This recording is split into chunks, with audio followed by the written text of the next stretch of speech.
Good afternoon, everybody, and welcome back to another doubleheader and great night of basketball ahead. Tonight's matchup will be the Scotland-Menno Trappers against the Gayville-Volin Raiders, of course, as we are on the Gayville-Volin Raiders YouTube channel. I'm Gage Ravellette. Alongside me on the computer and camera is Tristan Nelson.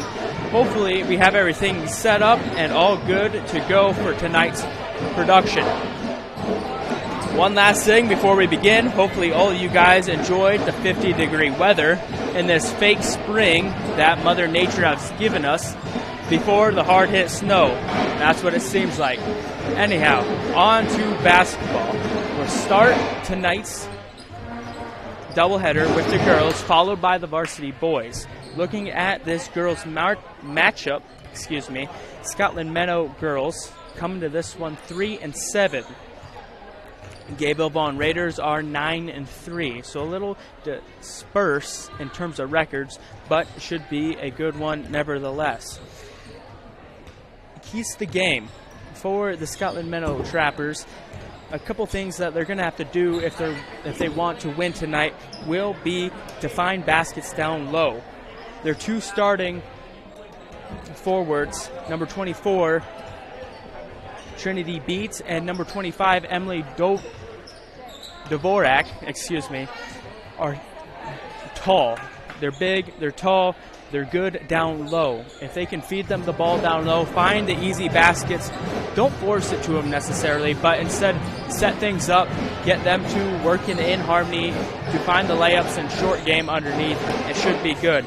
A second key to this game for the Trappers will be to be mindful of them passes. If you watch their games back, you'll see some sloppy play almost. I don't want to say sloppy is the word, but just a little lack of being mindful on their passes. If they can watch for them passing lanes and maybe fake a pass to make a pass is a term I've heard before, that should help their chances of getting the ball down low and finding them open shots that they need to win.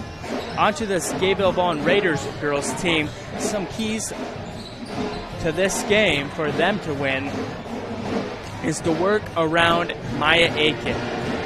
The Trappers are big down low, so you can't just feed the ball to Aiken down low and expect it to work all the time. They're going to need good play from their guards on the outside and the perimeter, maybe a few mid-range shots to either open Aiken up or just let Aiken be the distraction as they score on the outside. A second to this game for the Raiders is a high-pressured defense. Their offensive game is good, but they're going to need to have a high-pressure defense to stop the Trappers team to cause panic. One thing the Trapper team does struggle against is the press. So starting this game with the press and keeping it all game should benefit this Raiders team, setting it up for lots of turnovers, lots of easy points in transition. So that's all I got for the keys of the game for this girls matchup. We'll take a quick commercial break and be back for starting lineups and the national anthem before tip-off from the Gayville-Volin Raiders on YouTube. At Merchant State Bank, with locations in Freeman, Hurley, Viborg, and Irene, they offer big bank products with a small-town service to meet your financial needs and promote economic stability and growth within the communities they call home. Visit them online at msvsd.com to learn more about the services they offer. Merchant State Bank is a proud sponsor of the athletic and academic activities in the communities they serve, hoping this season is a memorable one. From Merchant State Bank, member FDIC, an equal housing lender. Trappers. We would like to remind you that good sportsmanship is one of the primary purposes of educational athletics. We hope that you will enjoy the game and support students in a positive and sportsmanlike manner. Your cooperation and support of the values promoted by these two schools is appreciated. Be sure to respect the players, officials, coaches, and the game. And a reminder, please do not throw trash in the bleachers. Throw them in the garbage cans located throughout the building. And a reminder, for the safety of our children, athletes, and officials, we'd like to limit the traffic in and out of the gymnasium while the game is taking place. If you need to leave the gym, please do so during timeouts, quarter breaks, or halftime. And please stay off the playing floor. And now, let's meet tonight's starting lineup. First, for the visiting Gayville-Volin Raiders. Number 0, 5'8" self-regard, Gayville-Volin. Looks like we'll do starting lineups before the national anthem, so I'll read them off just in case you don't quite catch the superintendent speaking at the same time. So starting for this Raiders team, at the 1 spot will be number 0, Jolie Westrom, number 2, Ayla Dimmer, number 3, Eliza Westrom, number 10, Taylor Hoxing, and at the 5 spot down low will be 35, Maya Aiken. That's the starting 5 for the Gayville-Volin Raiders lineup. On to the Scotland-Menno Trapper girls as they finish up their cheer squad. And Lily Love.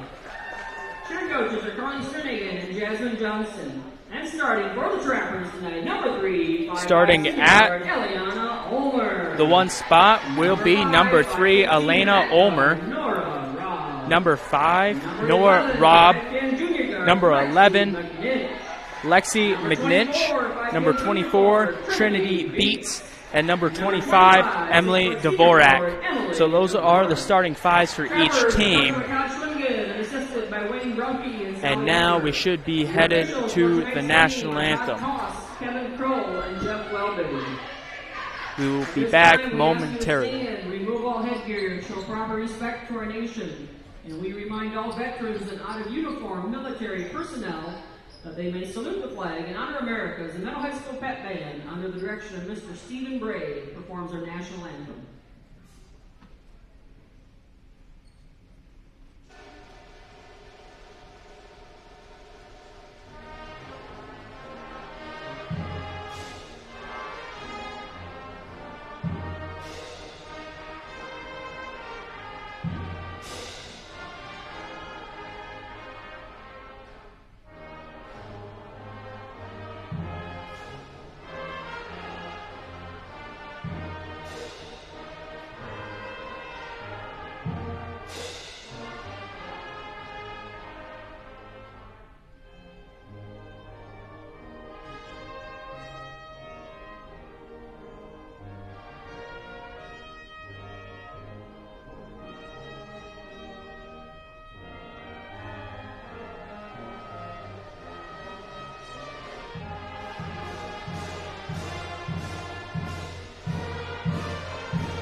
And now we are back just in time for the action.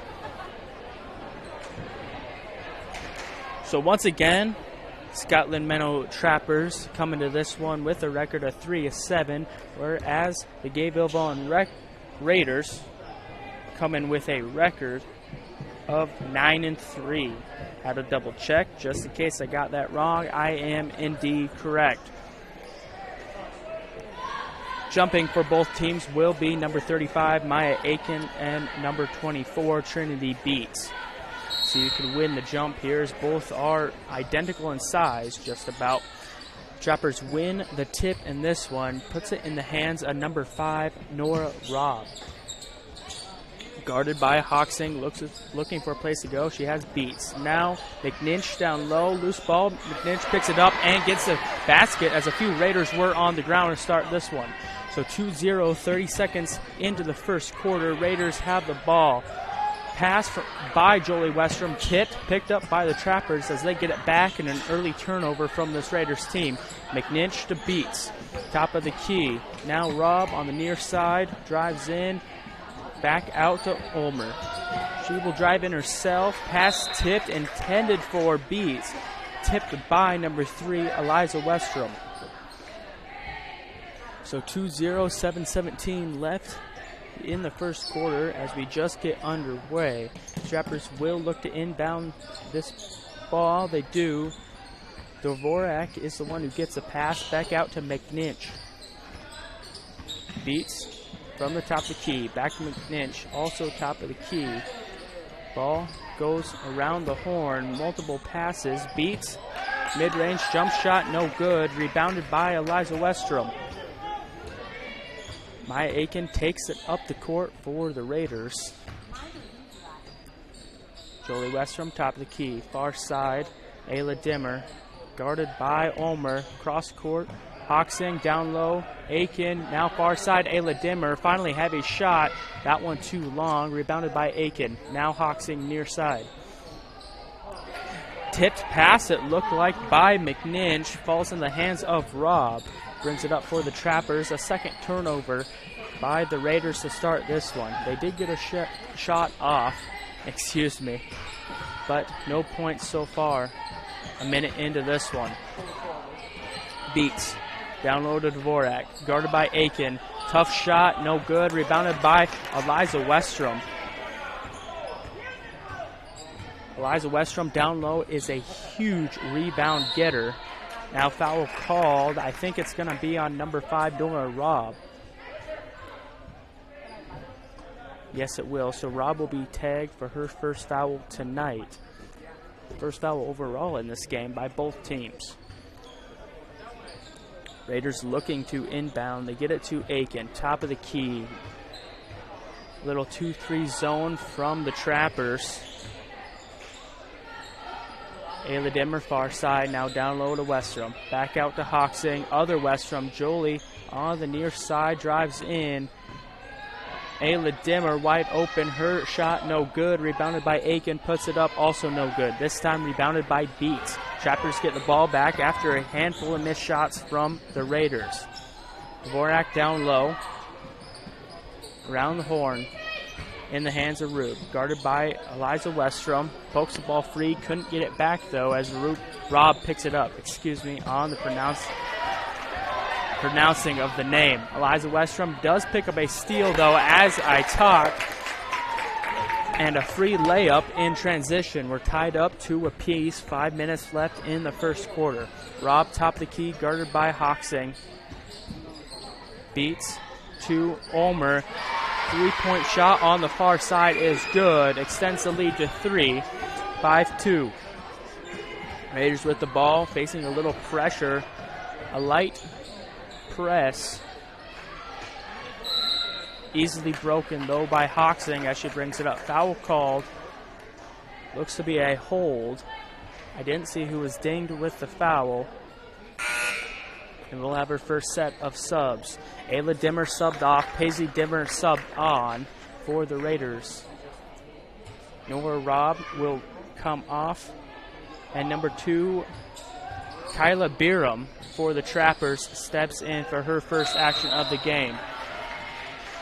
So Raiders keep the ball, put up a shot, no good. Rebounded by the Trappers, and a foul called on, I think that's number 35. Yes, it is Maya Aiken.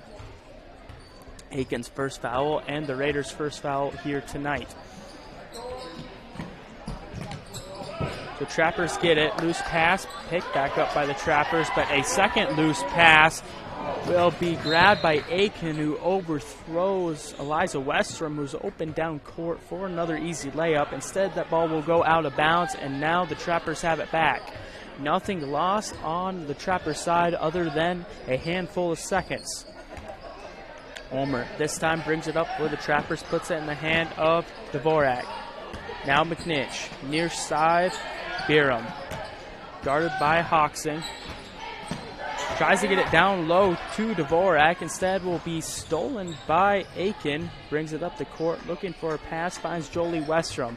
Drives in now Hoxing. Westrom loses her beat a little bit. Hoxing down low to Aiken. Back out to Jolie Westrom. Now Paisley Dimmer. Her shot is blocked. I didn't see who, but picked back up by Eliza Westrom. Hoxing on the near side. Tries to get it to Aiken down low. And as I said in the pregame, you can't force it to Aiken with 2 girls that are bigger than her down underneath the basket. Need to find shots outside of the paint. So ball goes out of bounds. Last touch by the Trappers. Raiders have it back. Jolie Westrom drives baseline. A little reverse layup, no good. Foul called, so Westrom will go to the line.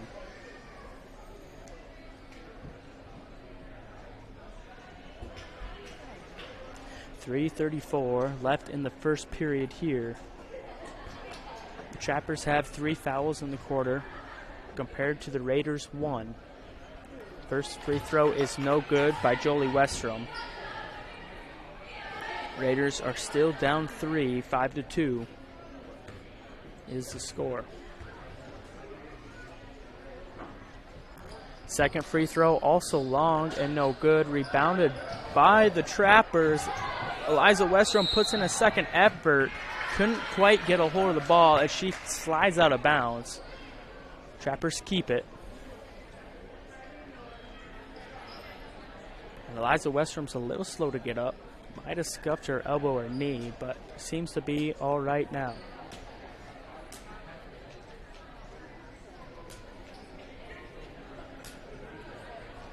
I don't know what stoppage is. There we go. We're back into the action. Bringing the ball up for the Trappers will be number 3, Ulmer.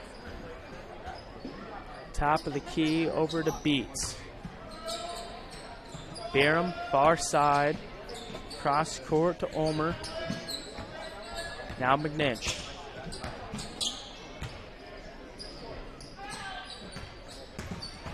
Beats wants to drive baseline, down low to Vorak, back out to Beats, long 2, shot short, no good, rebounded by Eliza Westrom.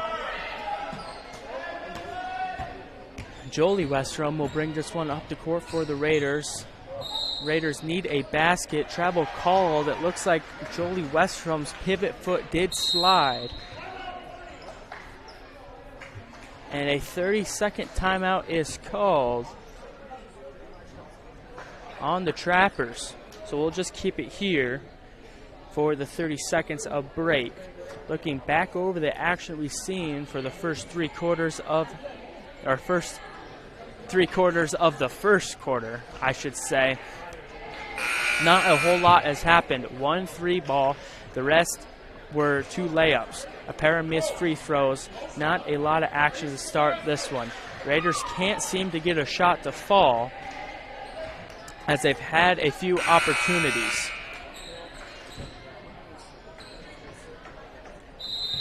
Beats and Dvorak have just been shutting it down underneath the basket. Haven't given Aiken much of an opportunity to find her rhythm. Trappers have the ball. Ulmer, far side, gets it down low to Beats, who's fouled on a shot. I think that's going to be Aiken's second.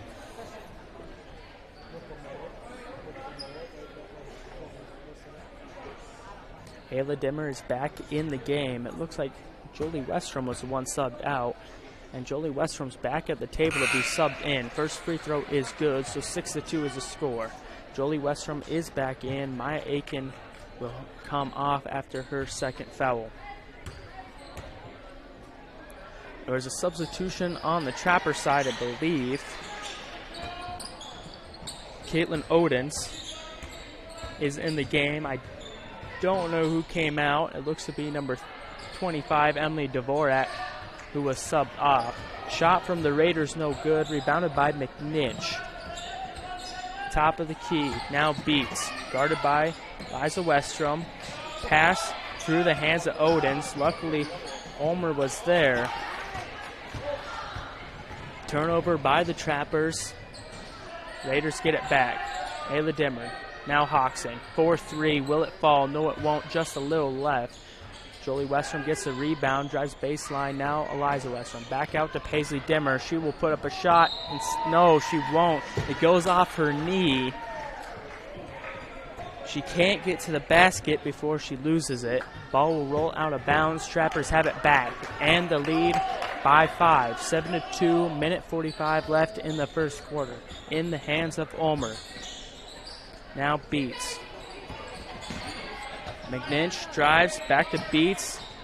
Mid-range shot, no good. Rebounded by Hoxing.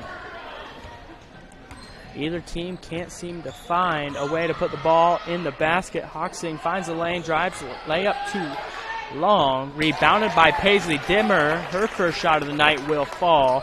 Cuts the lead to 3. 7-4 is the score. Trappers with the ball. Beats for 3. Her shot no good. Rebounded by Jolie Westrom. She'll bring the ball up the court once again for the Raiders. Cross court to Dimmer. Pass tipped by Byram of the Trappers will roll out of bounds. Raiders get it back.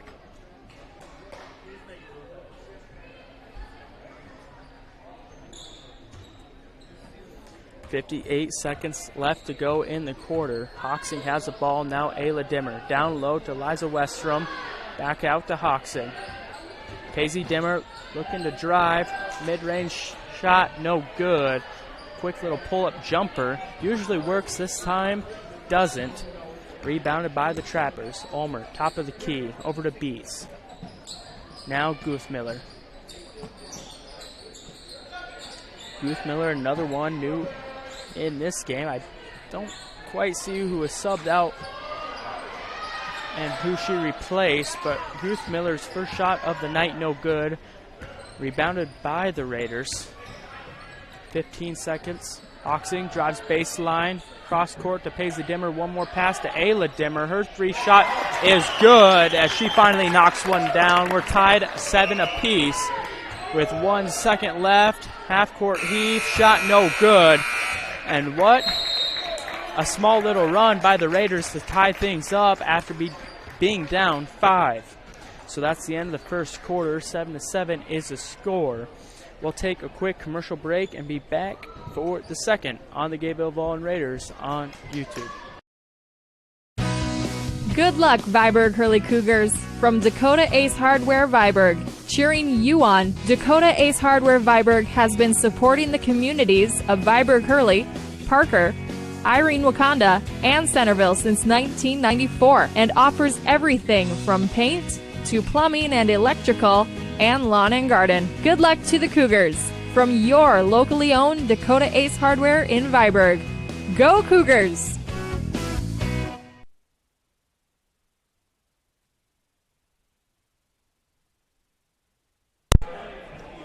We're back after the break. A little short of a break than I originally thought. But anyhow, 8 minutes back on the clock and a second quarter of action. Raiders start this quarter out with the ball. Jolie Westrom inbounds it to Taylor Hoxing. Ayla Dimmer, top of the key. Now near side to Jolie Westrom. Pass tipped and out of bounds by number 14, Guthmiller, as it goes out of bounds.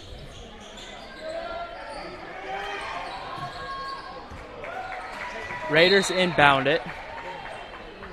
A little too long as she meant to go to Taylor Hoxing. Instead, ball will go out of bounds. The Trappers get it back. Only 8 seconds into this one, and we have a possession change. Robb back in the game for the Trappers, brings it up the court for her team. Now Guthmiller. Back out to Dvorak. Guthmiller drive like a game of catch. Dvorak back to Guthmiller. Guthmiller back to Dvorak, and Dvorak is fouled as she puts up a layup down underneath the basket. So Dvorak to the line.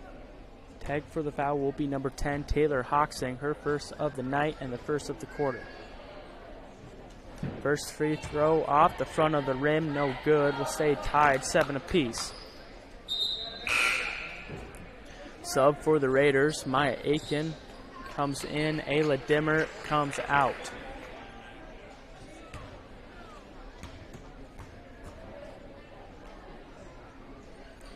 Second free throw will fall, and the Trappers will take the lead once again. Raiders have not led at all tonight. They've tied the lead and been trailing. Hoxing has this one underneath the basket, puts up a shot after trying to find some room. Shot no good, rebounded by the Trappers. And Robb brings it back up for the Trappers once again. Now Guthmiller. Odin's far side, looks baseline, pass intended for Dvorak, no good. Paisley Dimmer has the steal. Layup in transition, she gets it, and the Raiders take the lead for the first time of the night. 9-8 is the score. Raiders have the lead, as I just said. Robb with the ball, guarded by Hoxing. Now Odin. Barham, near side three, no good. Off the backboard, rebounded by Hoxing. Hoxing, Jolie Westrom, near side three, puts it up. Shot no good. Rebounded by Aiken. Easy basket for some second chance points. You gotta love offensive rebounds. 6.5 minutes left in this one. The Raiders up by 3, 11-8. Guth-Miller. Odins, now Barham, another near side three. Her shot, no good. Rebounded by Hoxing again. A little deja vu. Now Hoxing to Paisley Dimmer on the far side. Drives baseline. Another pull-up jumper shot, no good. Rebounded by Aiken, who puts another layup back in for another second chance points. It's just deja vu back and forth in this one. Timeout called. It will be a 30-second timeout, so we'll just keep it here. So a big run from the Raiders, 13-8. After a short stint of points, the lead is now 5.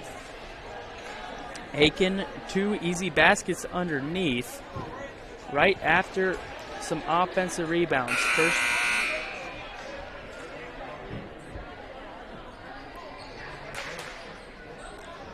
both teams come on back on the court after the timeout. The Trappers have the ball. With 5:53 left in the second quarter before half. Robb gets the inbound, guarded by Hoxton once again. Now beats over to McNinch. Looks like the Trappers have almost a starting lineup back out there. Near side three of McNinch, no good. Rebounded by the Raiders. Hoxing drives the lane, puts up a shot, and it is good. Hoxing gets some of her first points of the night, 15-8. Now the score with 5.5 minutes left before half. Beats top of the key over to McNinch on the near side. Beats tries to get it down low to Dvorak, but goes off the foot of Jolie Westrom. Trappers keep possession.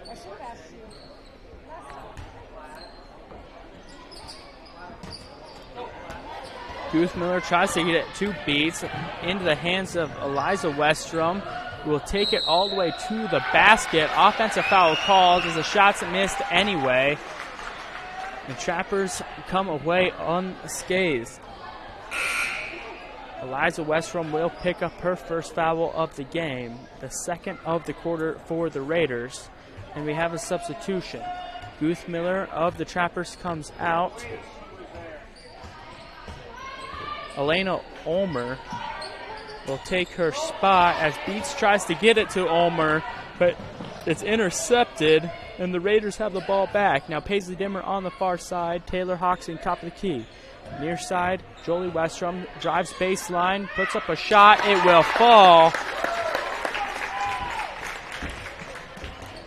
A little contact there. I was waiting for a foul, none will be called. Now a pass from Robb intended for Ulmer, tipped out of bounds by Paisley Dimmer. Nice little reset of the defense now. 4.5 minutes left.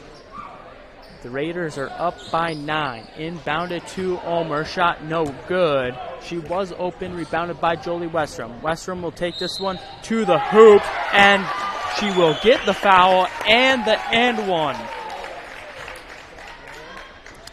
I think I need a little more excitement. Tough shot from Jolie Westrom will fall. I think Westrom was just looking for the contact instead of trying to make the shot. Luckily, she got both, the contact and the shot. So, and one opportunity. Free throw will fall. She'll complete the and one. The and one's my favorite one. So 20-8, the lead is 12. The Raiders have the lead. And now the ball is Paisley Dimmer will pick up another steal. Little 1-2 Euro step from Dimmer. Her shot no good. She'll pick up the contact, though, and will go to the line. A pair of fouls from the Trappers look to be costly. as ding for the foul will be number 11, Lexi McNinch. Timeout, and this one will be a full timeout. So we'll take a timeout as well from the Gayville-Volin Raiders on YouTube. Trust Ackerman Heating and Air Conditioning in Viborg for all your HVAC needs. Ackerman Heating and Air Conditioning features Coleman Heating and Cooling Units. The Coleman name is a trusted icon in America. Known for the rugged dependability and tremendous value, Coleman products stand the test of time. So if you need HVAC work, let the professionals at Ackerman Heating and Air Conditioning handle the task from start to finish. Give them a call for whatever the South Dakota weather throws your way. So back from break, the Raiders are on quite the run as they were down early by 5 and now lead by 12. Big swing in points. If I do my math right, that's a swing of 17. So the Raiders shake off the slow start, the icy start even, as they couldn't even buy a basket early on. 4 minutes and 10 seconds left before half. The Trappers finally come on the court. They use the full timeout. And Paisley Dimmer's at the line, trying to add another 2 points to an already 12-point lead.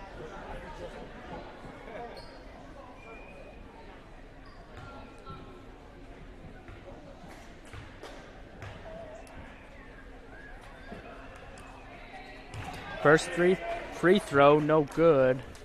A little long, off the back iron.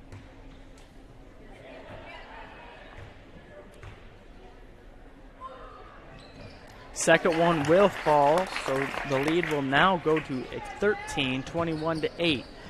Halfway through the second period, in the hands of Ulmer. Starwalt, far side three, no good. Rebounded by, I think it was Beats. Puts up a shot, no good. Now rebounded by Paisley Dimmer. Takes it to the lane, now backs out. Finds an open Taylor Hoxing near side three. Shot no good. It wanted to fall. It looked good in the air from my angle. Trappers get the rebound. Ulmer far side three. Will it fall? That one is no good, as well as two girls fight for the rebound, and Eliza Westrom will come up with it. Coach Selshert calls a timeout as soon as Westrom gets her hands on the ball to retain possession. So no jump ball, instead a timeout, a 30-second timeout by Coach Selshert of the Raiders. They'll talk things over. Really not much to talk over, especially in the second quarter, as they have been the dominant team in this one.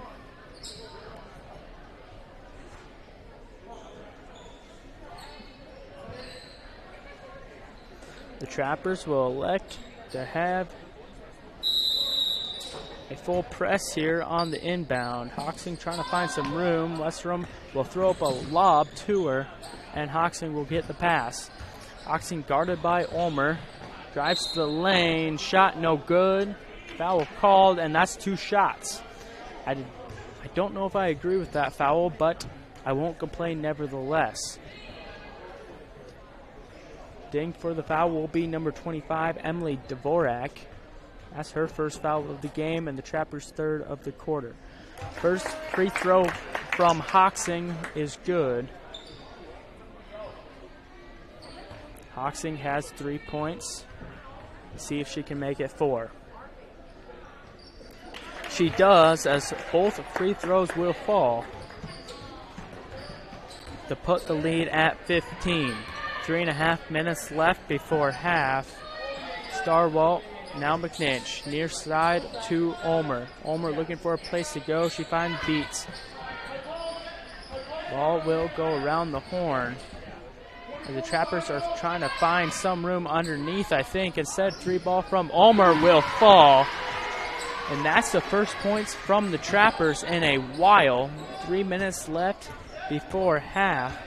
The Raiders have it back, looking for some more points. Hoxing to Jolie Westrom down low, drives baseline, layup is good. Couldn't get an easier basket than what Jolie Westrom just did. So lead will stay the same, 25-11. Trappers have the ball back. Ulmer, far side, she wanted to shoot it. Good defense from Jolie Westrom to close in on that. The Trappers do find a layup down underneath the basket, so they will score regardless. Hoxing guarded by Ulmer. Now Dimmer on the far side. I can't see who's on defense. Jolie Westrom. Now Aiken. Back out to Westrom, guarded by Ulmer. Dimmer, top of the key. Ball goes around the horn. Hoxing finally finds a good chance to shoot it. Her shot no good. Long shots create long rebounds as Paisley Dimmer gets the rebound. Back in the hands of Hoxing, who throws up a little, couldn't tell if that was a little scoop shot or a hook shot. Nevertheless, it falls 27-13. Under 2 minutes before half, Beats has it beyond the perimeter. Now Starwalt, guarded by Jolie Westrom. Round the horn to Ulmer. Her three ball is good, so Ulmer picks up a pair of threes late before half. Whistle blows. I don't quite know what it was. Maybe just substitutions, as a pair of substitutions for the Trappers. I didn't quite catch who all came in, but I do know one of them was number 22, Biram. I think the other one was Caitlin Odens, number 32. We'll see her in the paint. Raiders have the ball. Paisley Dimmer down low to Maya Aiken. Back out to Dimmer. Open three ball, no good. Rebounded by Odens. 1 minute left before half. Trappers would love some points to cut the lead even further. Beats to McNinch. Back out to Odin. Pass was tipped, otherwise they might have had an open three. Instead, taking the free shot will be Biram on the far side. No good. Rebounded by Eliza Westrom. Hoxing, near side, looking to go underneath the Aiken. She does. A little pump fake to the shot. Will fall underneath the basket, 29-16. 3 seconds separate the shot clock and the game clock.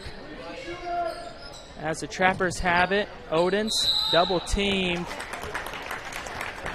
And a travel is called on Odins. Eliza Westrom might have got away with a little contact there. I guess the ref was on the far side, so he couldn't quite see it. Shouldn't complain, though. The Raiders get the ball back, and they have a strong lead. 15 seconds left before half. This should be the last possession. Jolie Westrom, pull-up jumper from the baseline, no good. Rebounded by Paisley Dimmer. Her shot also no good. McNinch gets a rebound in the hands of Ulmer. Back to McNinch. Not a buzzer beater, but just about. Shot no good. And I think Paisley Dimmer will be credited with the rebound as she got the ball right before the clock hit 0. Anyhow, that's halftime, folks. The score is 29-16. The Raiders have a good, strong 13-point lead. We're going to take a break and be back before the start of the second half and recap the first on the Gayville-Volin Raiders on YouTube. A game without a crowd is just a scrimmage. A performance without an audience is just a rehearsal. Without your presence, high school sports and the performing arts aren't possible. Ensure that these essential extracurricular activities continue to enrich the lives of students in South Dakota. Purchase a ticket to your local high school's game or performance. This message presented by the SDHSAA.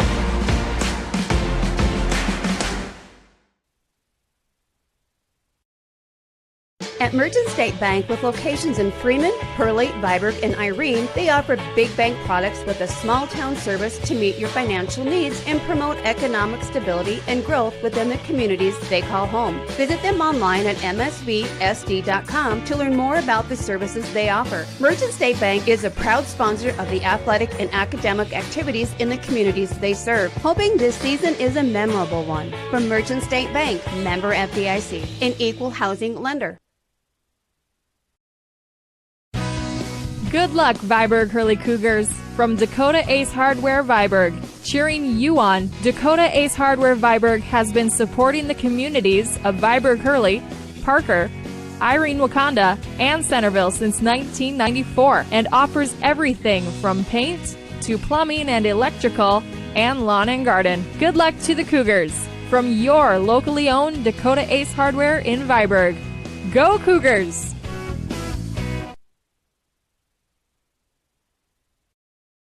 Helena Agra Enterprises is one of the foremost agronomic solution providers in the U.S. with over 500 branch locations.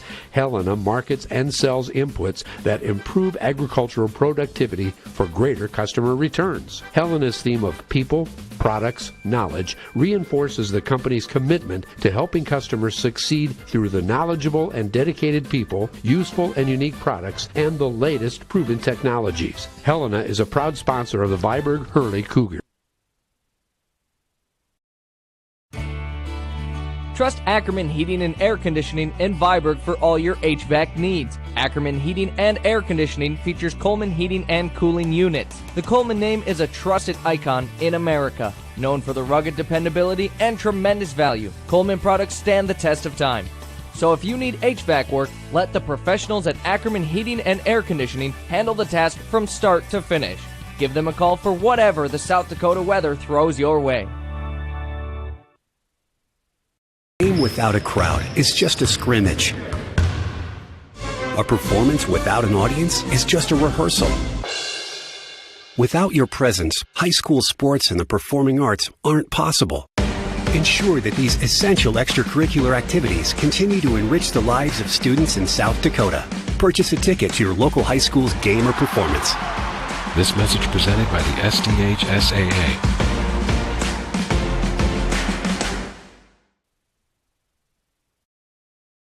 At Merchant State Bank, with locations in Freeman, Hurley, Viborg, and Irene, they offer big bank products with a small town service to meet your financial needs and promote economic stability and growth within the communities they call home. Visit them online at msvsd.com to learn more about the services they offer. Merchant State Bank is a proud sponsor of the athletic and academic activities in the communities they serve, hoping this season is a memorable one. From Merchant State Bank, member FDIC, an equal housing lender. Good luck, Viborg Hurley Cougars from Dakota Ace Hardware Viborg. Cheering you on, Dakota Ace Hardware Viborg has been supporting the communities of Viborg Hurley, Parker, Irene, Wakanda, and Centerville since 1994 and offers everything from paint to plumbing and electrical and lawn and garden. Good luck to the Cougars from your locally owned Dakota Ace Hardware in Viborg. Go Cougars! And welcome back between the halves, I should say, for maybe a little halftime show. We'll talk over the first half and get ready before the start of the second. Looking at the score, the Raiders have the dominant lead, 29-16. And a lot of them points have came from the guards of Hoxing, Dimmer, even Jolie Westrom with a couple of points. Before the game, I did say the Raiders were going to have to score a lot of points from their guards to take a commanding lead and even the win, and that's what they've done. Early on, they started slow, and I think that's because they were trying to give it to Aiken in times of panic. But it's hard to give it to Aiken down low when you have a 6 foot and a 5'10" girl under the basket as well. They opened things up. A big three from Ayla Dimmer started that trend early on, and the baskets have fallen after that. On the Scotland-Menno side, they started off hot and fast, finding baskets underneath. Like I mentioned before, I don't want to toot my horn that much, but it does feel good when you're right. Later on in the game, they tried to transition to a lot more threes. Not too many have fallen. They've gotten a few, but they were held scoreless for most of the second period. Nevertheless, there is a lot of basketball game left, and a lot can happen in 16 minutes of basketball. Well, that's all I got. The Raiders lead by 13. There's 3.5 minutes before the start of the second half, so we'll go back to break, and we'll see you then. from the Gayville-Volin Raiders on YouTube. Helena Agra Enterprises is one of the foremost agronomic solution providers in the U.S. with over 500 branch locations. Helena markets and sells inputs that improve agricultural productivity for greater customer returns. Helena's theme of people, products, knowledge reinforces the company's commitment to helping customers succeed through the knowledgeable and dedicated people, useful and unique products, and the latest proven technologies. Helena is a proud sponsor of the Viborg-Hurley Cougars. Trust Ackerman Heating and Air Conditioning in Viborg for all your HVAC needs. Ackerman Heating and Air Conditioning features Coleman heating and cooling units. The Coleman name is a trusted icon in America. Known for the rugged dependability and tremendous value, Coleman products stand the test of time. So if you need HVAC work, let the professionals at Ackerman Heating and Air Conditioning handle the task from start to finish. Give them a call for whatever the South Dakota weather throws your way. A game without a crowd is just a scrimmage. A performance without an audience is just a rehearsal. Without your presence, high school sports and the performing arts aren't possible. Ensure that these essential extracurricular activities continue to enrich the lives of students in South Dakota. Purchase a ticket to your local high school's game or performance. This message presented by the SDHSAA.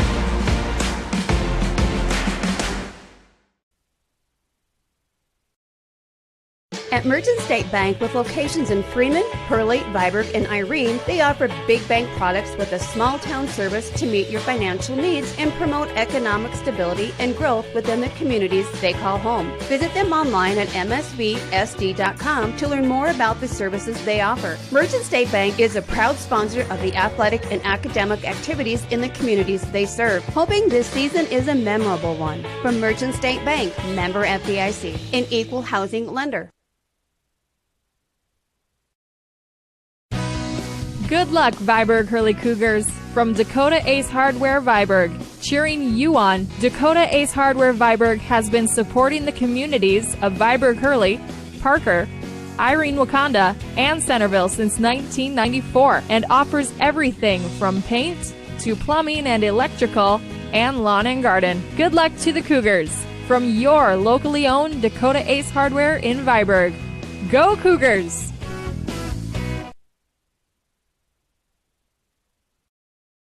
Helena Agra Enterprises is one of the foremost agronomic solution providers in the U.S. with over 500 branch locations. Helena markets and sells inputs that improve agricultural productivity for greater customer returns. Helena's theme of people, products, knowledge reinforces the company's commitment to helping customers succeed through the knowledgeable and dedicated people, useful and unique products, and the latest proven technologies. Helena is a proud sponsor of the Viborg-Hurley Cougars. And welcome back to the start of the second half. The clock just hit 0, so we should be getting underway any moment. The Trappers start this second half with the ball down 13. We'll have to see what they do coming out of the gate.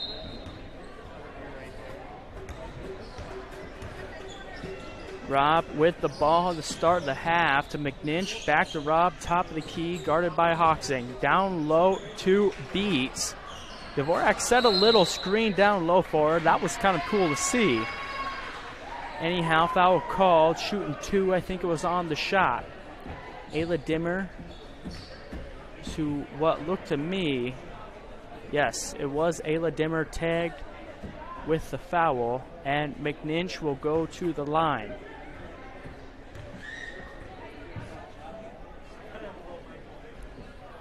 First free throw, no good from McNinch. We'll have to see how the second fares.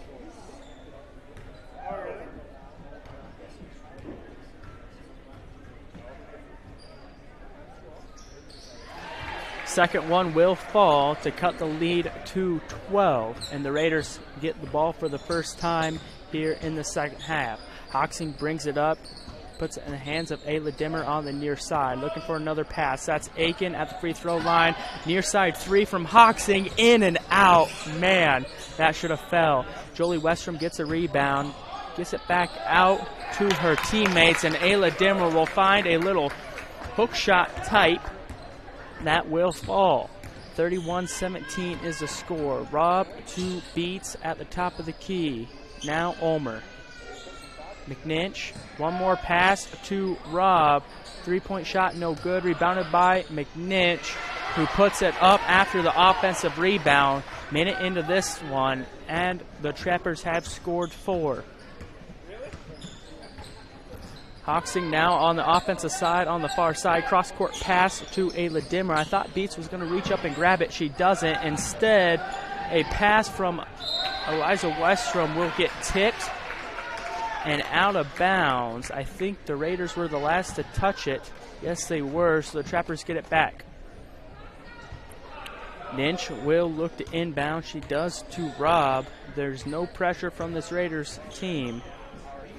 Now Beats on the far side. Wide open McNinch. And McNinch wanted to go right back to Beats, but Beats drove towards the hoop. Ball will go out of bounds. The Raiders catch a little break. McNinch was open at the three-point line. I'm surprised she didn't shoot that one, but the Raiders will come away unscathed. Jolie Westrom, far side, tries to get it to Hoxing along the baseline. Goes off a foot. Kickball called. Raiders get it back. Now Jolie Westrom looking to inbound it. Finds Eliza Westrom. Slips through her hands. Loose ball in the court. Picked up by Rob. Trappers get it back. Now McNinch. Far side. Beats top of the key. 3-point ball. One bounce off the back iron. It looked like it went straight up. It doesn't. Into the hands of Aiken. Aiken gets around Rob. Open lane. Easy layup. And the lead is back 33-19. Lead is 14, I should say. Had to do the quick math. Pass from Beats intended for Elena Ulmer. I couldn't read the number. Tipped by Jolie Westrom. Ulmer hits the deck and the ball goes out of bounds. Trappers keep possession as it was last touched by Jolie Westrom. Inbounded to Rob, guarded by Hoxing. 5.5 minutes left in the third quarter. Down low to Beats. Around the paint, puts up a layup, shot no good, rebounded by the Raiders. Hoxing now on the offensive side. Drives in, back out to Jolie Westrom, far side three. This one's off the mark, no good, rebounded by Rob. Trappers get it back once again after the missed shot by the Raiders. Beats to McNinch. Now Rob, far side, drives in. Dvorak down low, spin move around Aiken. Her shot is good. 33-21. The Raiders still have the comfortable lead. Hoxing top the key. She wanted Westrom right as Westrom cut back door towards the basket. A little zig when she thought she was going to zag action there. And the ball will fly out of bounds. Trappers get it back. Wanting to cut the lead even more. Beats now Ulmer. Guarded by Jolie Westrom on the far side. McNinch had the chance to shoot a deep three. I think Paisley Dimmer knew she wouldn't, so she didn't have to guard her all the way back there. That pass tipped out of bounds. Last touch by the Raiders. So McNinch will look to inbound this ball. Who will she find? She finds Beats on the near side. Ulmer, guarded by Jolie Westrom. Now McNinch, near side three, shot no good. She was wide open. Rebounded by Eliza Westrom. Halfway through this third quarter, Maya Aiken almost traveled there. She does get the pass off. Hoxing drives baseline, back out to Paisley Dimmer. Paisley Dimmer, little floater, no good. Rebounded by Beats. We've hit a little stalemate in this one. Either team has scored in the last 2 or 3 possessions. McNinch from the free throw line, a little long, hit the back iron, shot no good, rebounded by Jolie Westrom, who brings it up the court herself. Now Paisley Dimmer, near side, guarded by Beats, a little zone action from the Trappers. Taylor Hoxing, far side three, nothing but net for the first points in about 3 or 4 possessions, I believe. Anyhow, 36-21 is the score. 3 minutes left before the quarter break. The Trappers have the ball in the hands of Robb. Poked by Hoxing. Robb picks it back up. Cross-court pass to Ulmer. Ulmer looking to get it down low. Good defense from Aiken. Eliza Westrom tried to jump up and steal that ball as it was in the air. It will go out of bounds. The Trappers keep possession.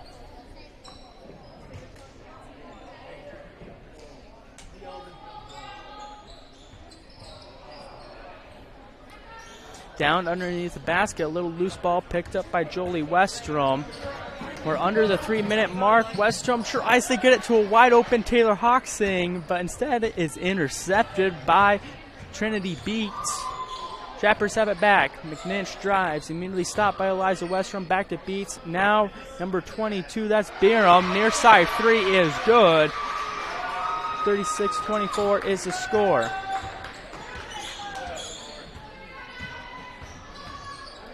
Two and a half minutes left in this one. Paisley Dimmer drives, loses the ball. It's probably a good thing that she gets the layup once she picks it back up.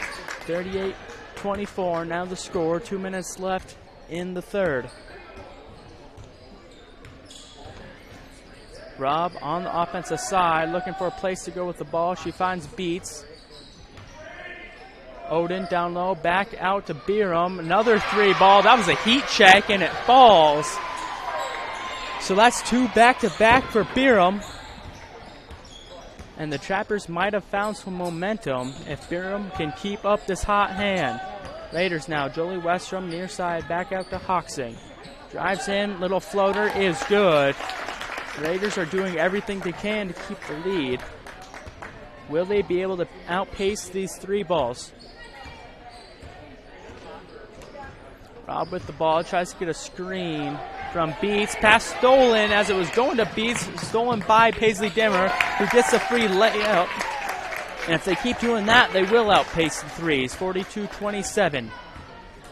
Minute 15 left before the quarter break. Robb in the hands of McNinch. Loses it off a few feet, and now a jump ball should be called as Eliza Westrom and McNinch had a hand on it. So substitution, Jolie Westrom comes out. It looks like Ayla Dimmer is the one who took her place. There was a sub on the Trapper side. I don't know who it was. I think I seen Beats sit down. Pass by the Raiders, stolen by Robb, who gets Robb's pass is stolen by Hoxing, so the Raiders get it back. Paisley Dimmer, cross court to Ayla Dimmer, near side three, wide open. It falls. 45-27 is now the score. 40 seconds left before the quarter break in the hands of Robb. Guarded by Hoxing. Gets a screen from Odins. Now McNinch. Long two. I thought she was going to shoot it. Instead gets it down low to Vorak. Stolen by Aiken. Aiken takes it up the court. She's looking for somebody to drive to the rim. Doesn't get one. Instead, she will drive to the rim. Back out to Ayla Dimmer. Now Hoxing. Drives in. Another floater is good. Man, a floater is a pretty shot in basketball when it falls. 5 seconds left before the quarter break. The Trappers will get one more shot left. They try to go underneath the basket. A little long of a pass. Dvorak still picked it up, but it didn't give them a shot at the hoop. So 20-point lead after three. 47-27. The Raiders have complete control in this one. We'll take a quick commercial break and be back for the start of the fourth on the Gayville-Volin Raiders on YouTube. Trust Ackerman Heating and Air Conditioning in Viborg for all your HVAC needs. Ackerman Heating and Air Conditioning features Coleman Heating and Cooling Units. The Coleman name is a trusted icon in America. Known for the rugged dependability and tremendous value, Coleman products stand the test of time. So if you need HVAC work, let the professionals at Ackerman Heating and Air Conditioning handle the task from start to finish. Give them a call for whatever the South Dakota weather throws your way. Back after break and here for the start of the fourth quarter. The Raiders hold a 20-point lead. Looks like we have somebody new to the court. A sub for the Raiders will be number 4, Miley Hansen, a sophomore for the Raiders, and number 22, Kendra Beck, a freshman. Looks to be the starting lineup. No, it's not. Biram is in for the Trappers. Everybody else is starting. McNinch shoots, no good, gets her own rebound, puts it back up, and that one falls. McNinch has 9 on the night. Ayla Dimmer to Hoxing. Back to Dimmer. Far side, Jolie Westrom wants to drive baseline, is stopped by McNinch. Back out to Westrom. Defense is playing good for the Trappers. Nice collapsing defense. Hoxing gets a shot off.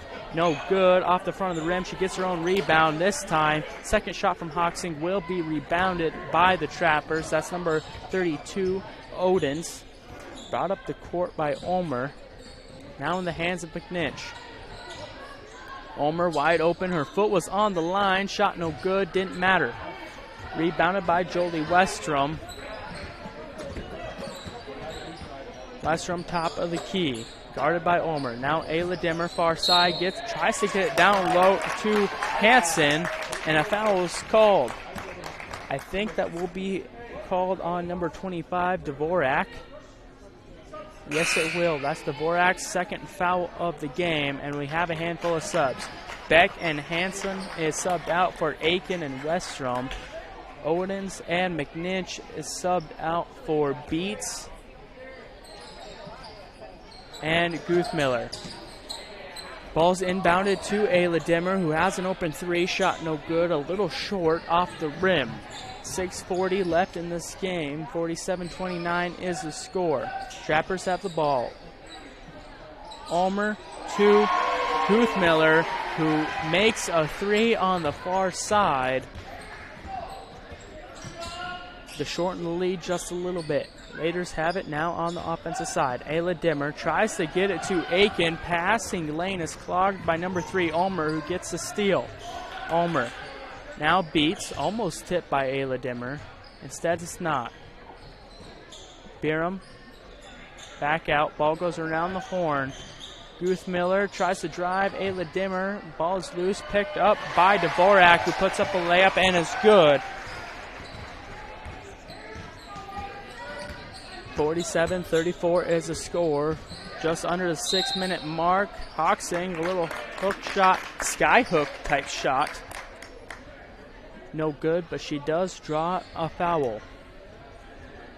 Foul is called on number 3, Elena Ulmer, her first foul of the game, and the Trappers have 2 in the quarter.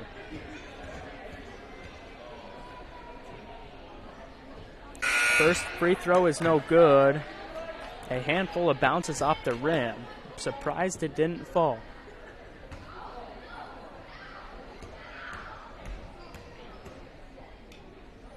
Second free throw does fall, though, so 48-34 is the score.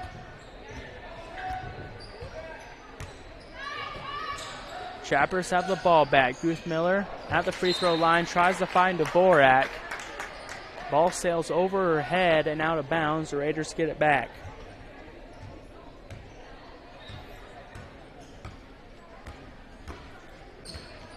Jolie Westrom on the offensive side looks to drive, almost loses the ball, does maintain control. Hoxing on this near side. Down low to Eliza Westrom. Hook shot no good. Rebounded by Beats.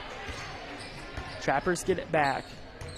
After a big defensive stop, now Biram, near side 3 is good. She's made a handful of those today, and all smiles from the Trappers as it's now an 11-point game. 5 minutes in this one. It looks to be a full timeout, so we'll take a break as well from the Gayville-Volin Raiders on YouTube.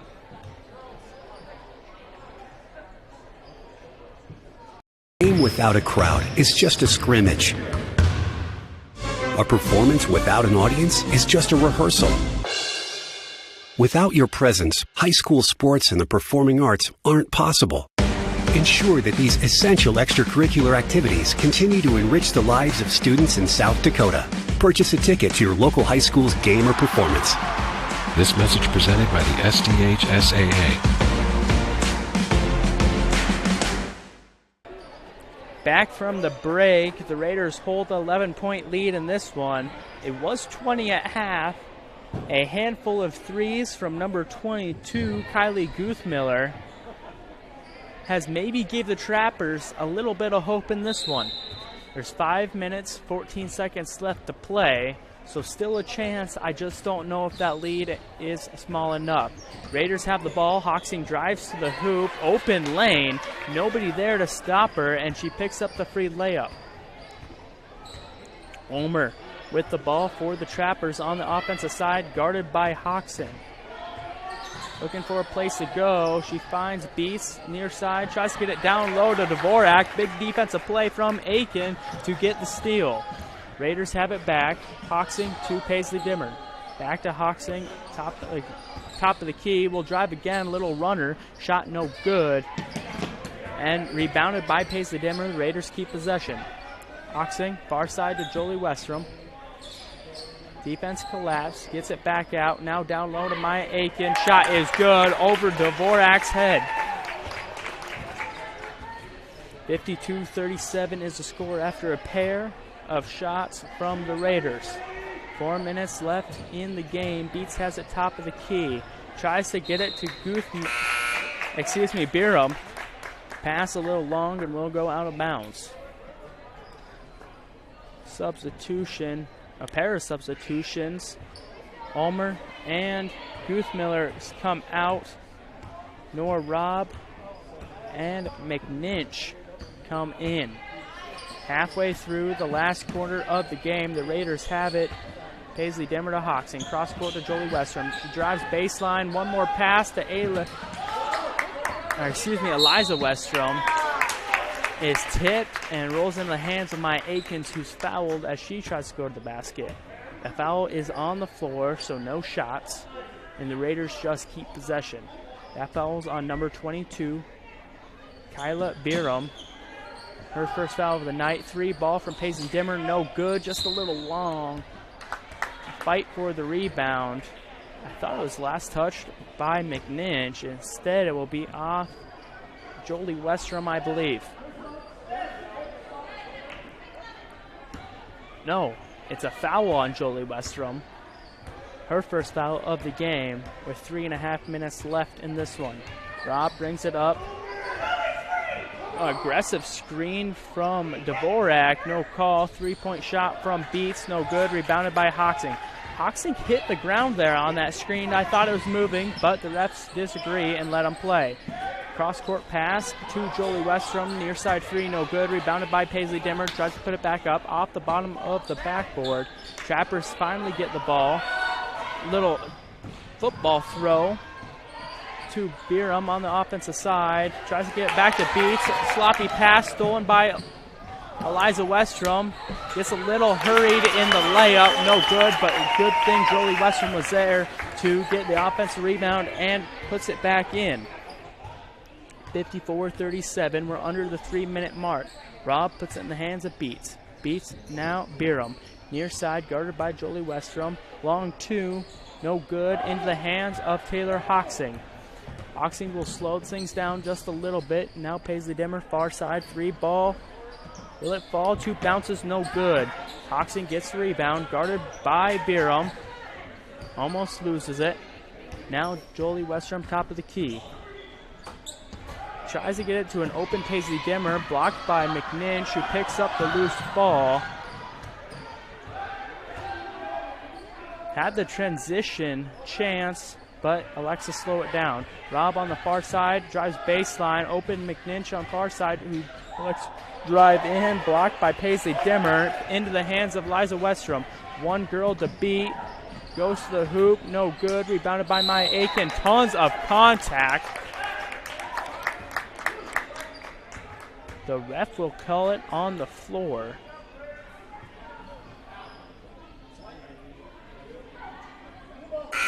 So in either a late foul or the ref is wrong. Probably the late foul if I were to guess. The Raiders get the foul, but it's on the floor, so no shots, and they will just throw it in instead. Ayla Dimmer to Beck underneath the basket, who just came into the game for Eliza Westrom.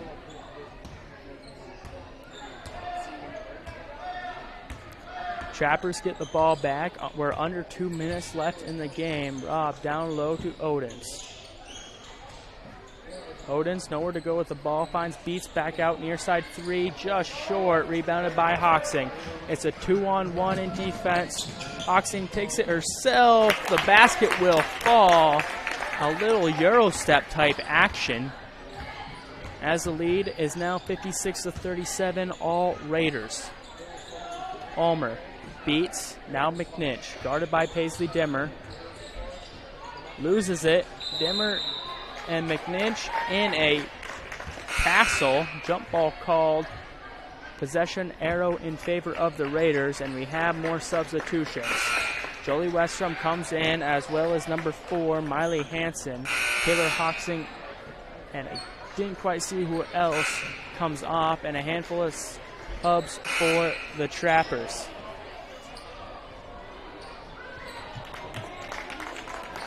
Looking for the names on my sheet is going to be a lot harder now.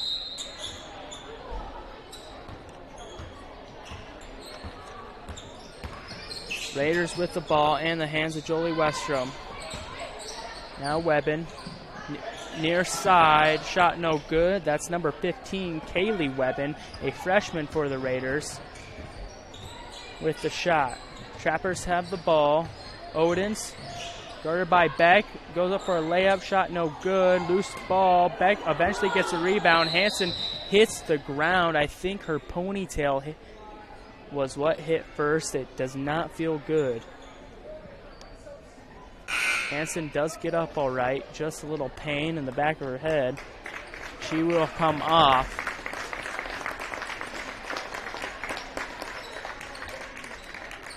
And number 13, Pacheco,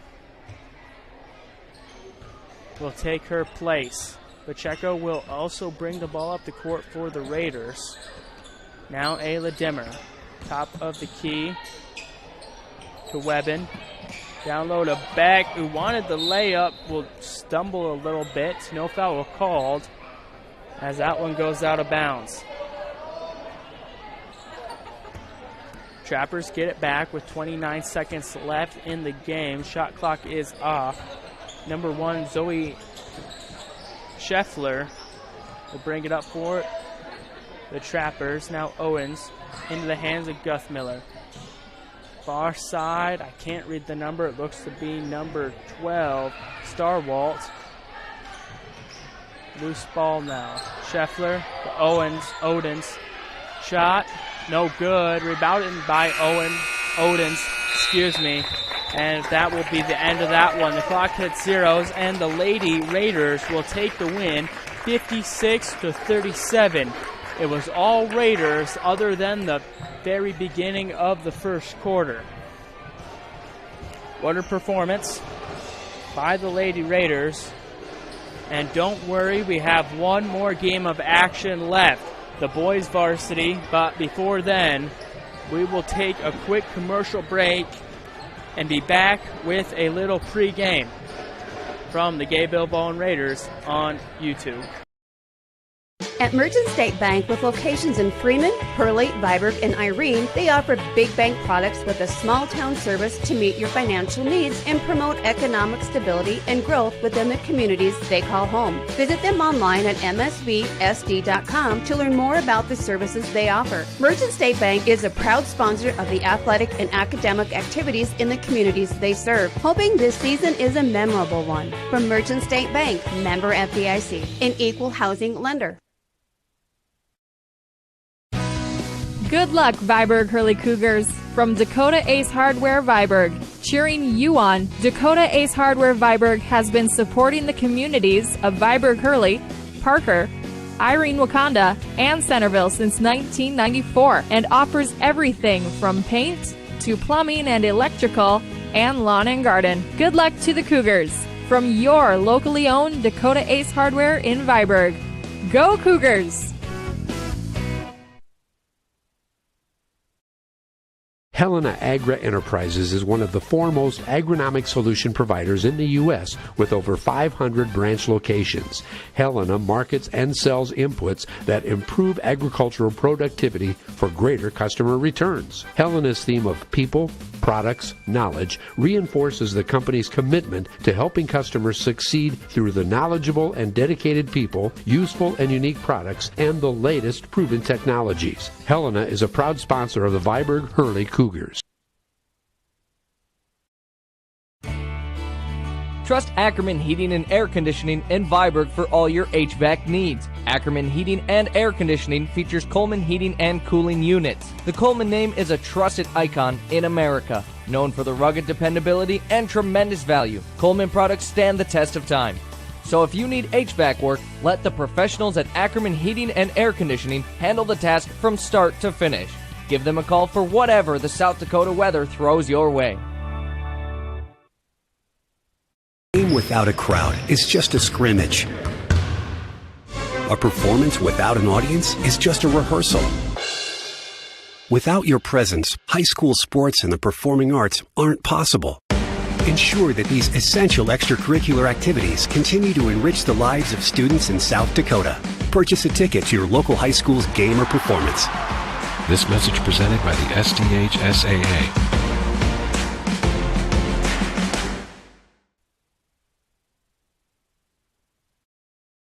At Merchant State Bank, with locations in Freeman, Hurley, Viborg, and Irene, they offer big bank products with a small town service to meet your financial needs and promote economic stability and growth within the communities they call home. Visit them online at msvsd.com to learn more about the services they offer. Merchant State Bank is a proud sponsor of the athletic and academic activities in the communities they serve, hoping this season is a memorable one. From Merchant State Bank, member FDIC, an equal housing lender. Good luck, Viborg Hurley Cougars. From Dakota Ace Hardware Viborg, cheering you on, Dakota Ace Hardware Viborg has been supporting the communities of Viborg Hurley, Parker, Irene Wakanda, and Centerville since 1994 and offers everything from paint to plumbing and electrical and lawn and garden. Good luck to the Cougars from your locally owned Dakota Ace Hardware in Viborg. Go Cougars! Helena Agra Enterprises is one of the foremost agronomic solution providers in the U.S. with over 500 branch locations. Helena markets and sells inputs that improve agricultural productivity for greater customer returns. Helena's theme of people, products, knowledge reinforces the company's commitment to helping customers succeed through the knowledgeable and dedicated people, useful and unique products, and the latest proven technologies. Helena is a proud sponsor of the Viborg Hurley Cougars. Trust Ackerman Heating and Air Conditioning in Viborg for all your HVAC needs. Ackerman Heating and Air Conditioning features Coleman Heating and Cooling Units. The Coleman name is a trusted icon in America. Known for the rugged dependability and tremendous value, Coleman products stand the test of time. So if you need HVAC work, let the professionals at Ackerman Heating and Air Conditioning handle the task from start to finish. Give them a call for whatever the South Dakota weather throws your way. A game without a crowd is just a scrimmage. A performance without an audience is just a rehearsal. Without your presence, high school sports and the performing arts aren't possible. Ensure that these essential extracurricular activities continue to enrich the lives of students in South Dakota. Purchase a ticket to your local high school's game or performance. This message presented by the SDHSAA.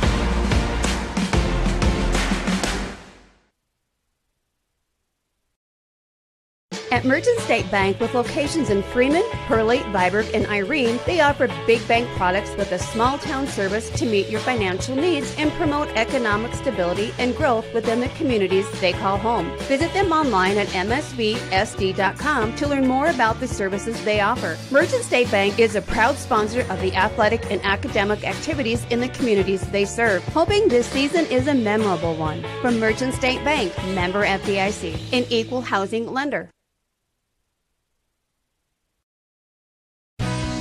Good luck, Viborg Hurley Cougars. From Dakota Ace Hardware Viborg, cheering you on, Dakota Ace Hardware Viborg has been supporting the communities of Viborg Hurley, Parker, Irene Wakanda, and Centerville since 1994 and offers everything from paint to plumbing and electrical and lawn and garden. Good luck to the Cougars. From your locally owned Dakota Ace Hardware in Viborg.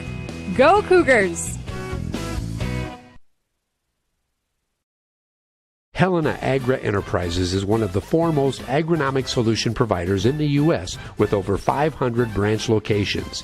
Helena markets and sells inputs that improve agricultural productivity for greater customer returns. Helena's theme of people, products, knowledge reinforces the company's commitment to helping customers succeed through the knowledgeable and dedicated people, useful and unique products, and the latest proven technologies. Helena is a proud sponsor of the Viborg Hurley Cougars.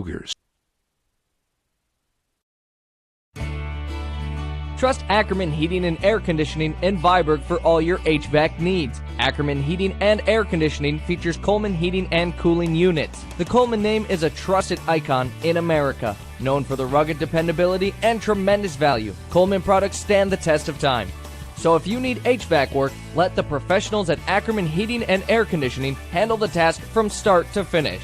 Give them a call for whatever the South Dakota weather throws your way.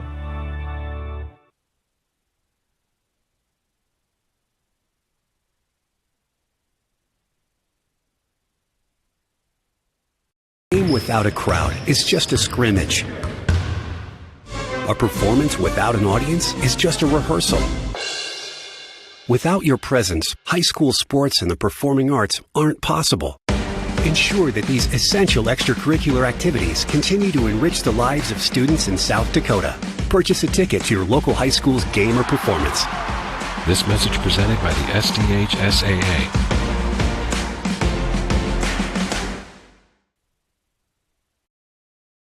At Merchant State Bank, with locations in Freeman, Hurley, Viborg, and Irene, they offer big bank products with a small town service to meet your financial needs and promote economic stability and growth within the communities they call home. Visit them online at msvsd.com to learn more about the services they offer. Merchant State Bank is a proud sponsor of the athletic and academic activities in the communities they serve, hoping this season is a memorable one. From Merchant State Bank, member FDIC, an equal housing lender.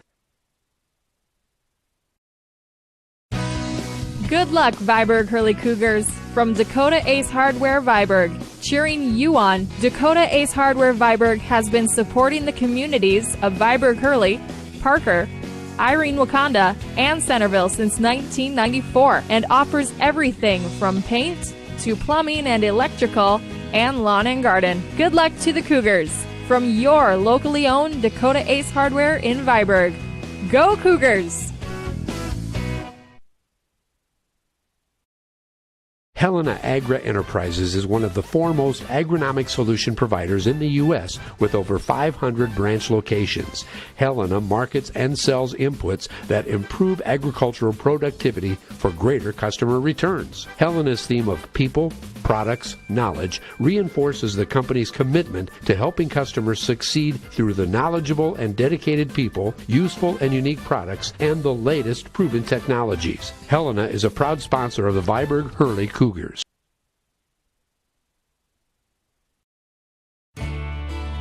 Trust Ackerman Heating and Air Conditioning in Viborg for all your HVAC needs. Ackerman Heating and Air Conditioning features Coleman Heating and Cooling Units. The Coleman name is a trusted icon in America. Known for the rugged dependability and tremendous value, Coleman products stand the test of time. So if you need HVAC work, let the professionals at Ackerman Heating and Air Conditioning handle the task from start to finish. Give them a call for whatever the South Dakota weather throws your way.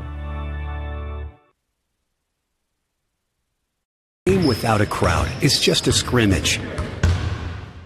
A performance without an audience is just a rehearsal.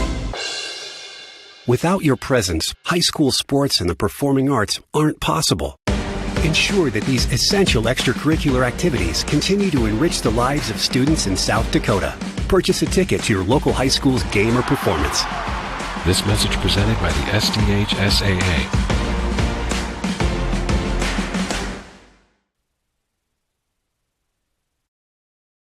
At Merchant State Bank, with locations in Freeman, Hurley, Viborg, and Irene, they offer big bank products with a small town service to meet your financial needs and promote economic stability and growth within the communities they call home. Visit them online at msvsd.com to learn more about the services they offer. Merchant State Bank is a proud sponsor of the athletic and academic activities in the communities they serve, hoping this season is a memorable one. From Merchant State Bank, member FDIC, an equal housing lender.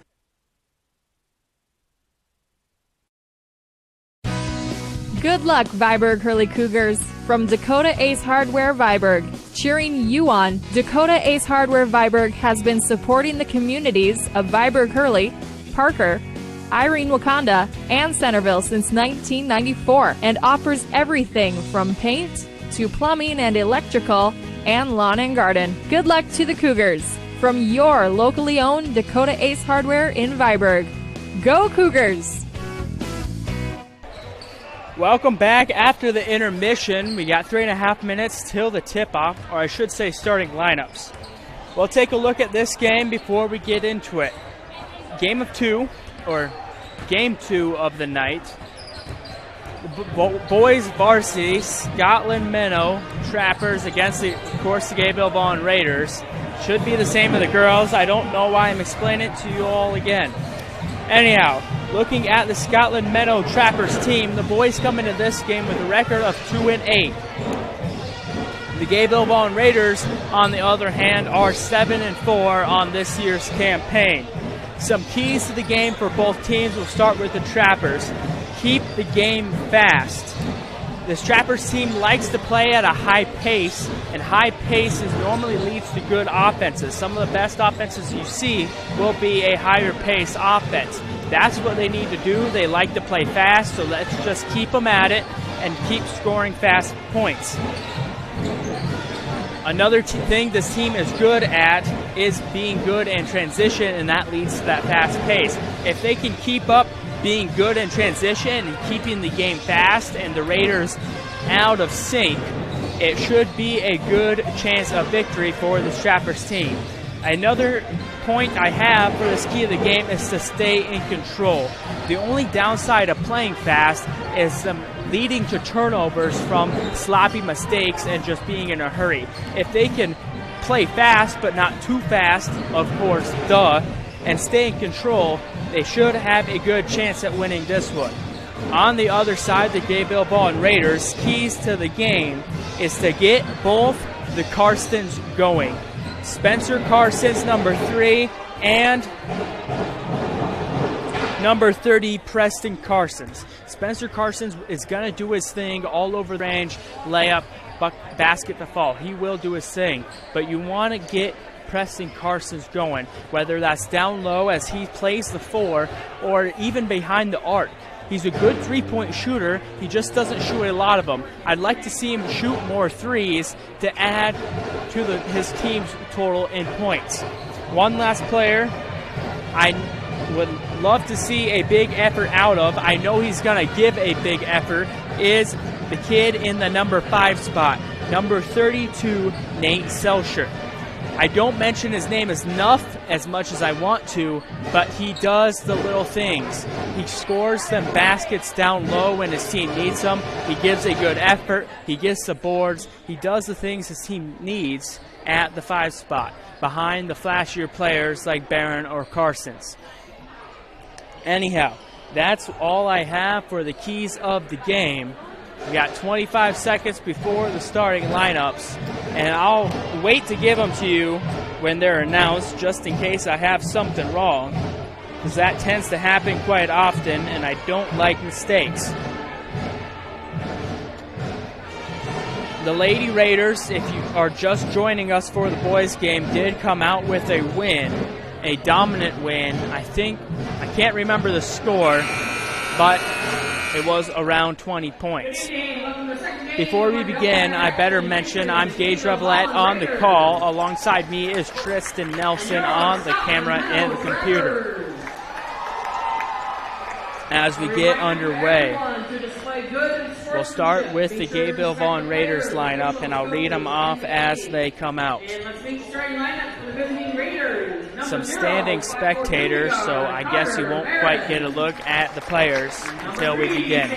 Starting with the Raiders lineup will be number 0, Carter Barron, number 3, Spencer Carsons, number 10, Hunter Webbin.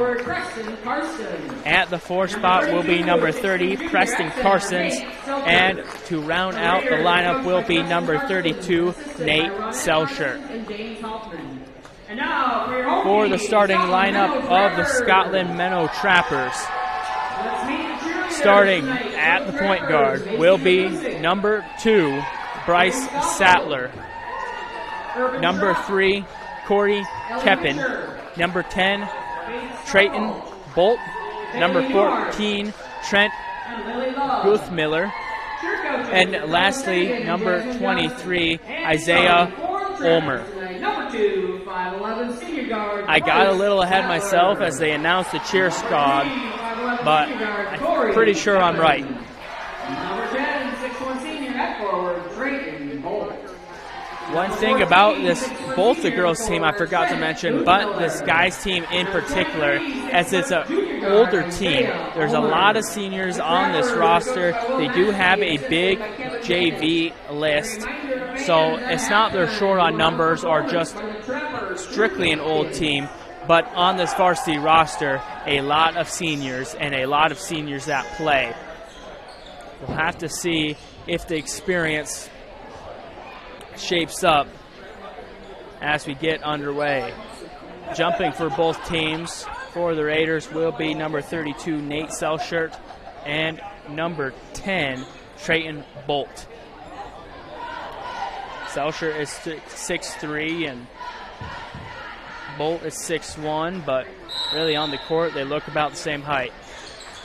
Raiders pick up the jump ball, and a quick pass from Spencer Carsons to Hunter Webbin will lead to an easy first basket. 2-0 to start this one. Webbin will pick up the first points in this game. The Trappers have the ball. So Bolt, now Sattler, top of the key, shot, drives in, shot blocked by either Preston Carsons or Selshire. I couldn't really tell. Ball back in Sattler's hands. Shot no good. Rebounded by 14, Guthmiller. Misses, gets a rebound, and puts it back up himself. So 2-2 is the score, and we're only about 45 seconds into this one. Raiders have the ball. This is a fast-paced game so far. 3 ball from Spencer Carson's no good, just a little long. Rebounded by Bolt. Now in the hands of Kepton. Guthmiller drives baseline, back out to Ulmer. Ulmer tries to find a driving Kepton. Pass blocked, long throw to Spencer Carsons. Easy basket is good. Maybe a little cherry-picking scenario, but doesn't matter. 3 points is 3 points. I can't complain. 4-2 is the score. 6:45 left before the quarter break. The Trappers have the ball. Guthmiller, near side to Kepton. Wanted the shot, tried to pass it out before he landed. He changed his mind. Instead will be called for a travel, and the Raiders get the ball back. So Webbin will look to inbound this one. Who will he find? He'll find Carter Barron on the far side. Back to Webbin. The Trappers are doing a full court press, a little soft, as the Raiders break it quite easily. Preston Carsons tries to get it down low to Selshire. His pass intercepted. Bringing it up the court is number 23, Olmeyer. Now in the hands of, can't read the number, it was Sattler. Back out to Olmeyer. Now Bolt, near side, guarded by Carsons. Little contact there, no foul called. Sattler, mid-range shot is good, just in front of the free throw line. We're tied at 4 apiece. This is some fast-paced play the Trappers are looking for. as some mistakes from the Raiders, from a tip pass to a too long of a pass from Preston Carsons will go out of bounds. The Trappers get it back. Raiders need to slow this down and get into an offense they're used to. Holmeyer, top of the key, guarded by Barron. Step back, mid-range shot, a little long. To look good from here, but from a side angle, don't really have good depth perception. Spencer Carsons, top of the key, drives in. One more pass to Carton Barron on the far side. Doesn't shoot it, instead gets it to Hunter Webbin. Back in the hands of Spencer Carsons. Ball goes around the horn. Preston Carsons on the near side. Top of the key, Spencer Carsons, his second three ball of the night, no good. Two bounces off the rim and rebounded by number 14, Trent Guthmiller. Ulmer has it, top of the key. Sattler down low. Wanted to shoot it along two, but elects not to as Spencer Carsons closed out. Driving into the basket was number 14, Guthmiller. A little weird bounce off the rim. Gave him the points. The Trappers' first lead of this one as Preston Carsons works in the post. Good post move to tie things back up at 6. 4:45 before the quarter break. Ulmer back out to Kepton. Now Sattler. Kepton, far side, three ball no good, rebounded by Preston Carsons. In the hands of Carter Barron, down low is Hunter Webbin, left unmarked, his layup no good. Webbin goes for the steal. Oh, that was a quick steal and an even quicker jump ball. I don't know if I agree with that, but I might be a little biased. Trappers get the ball back as they had the possession arrow, and it looks like the Raiders have a sub waiting. Down low, Guthmiller. Double teamed by Spencer Carsons and Selcher. Outlet pass to Sattler, who goes up for the shot and fouled by Spencer Carsons. Will find his way in the basket, and he'll go to the line. So a pair of substitutions for the Raiders. Webbin comes out, as well as Preston Carsons. Number 5, Wyatt Melhoff, and number 11, Grayson Rice, find their way for their first minutes here in this one. Halfway through the first quarter, free throw no good, so 8-6 is the score. Trappers keep the lead. Spencer Carsons brings it up. Now Melhoff near side. Cross-court pass to Carter Barron. Back in the hands. We'll just say Carter Barron has it. Melhoff, top of the key, looking for a place to go. He doesn't really want to drive. Selcher now open. Carter Barron along the baseline, and a free layup for Barron. Tied at, should be 8 apiece. There's scoreboard updates. Trappers with the ball. That's Sattler down low.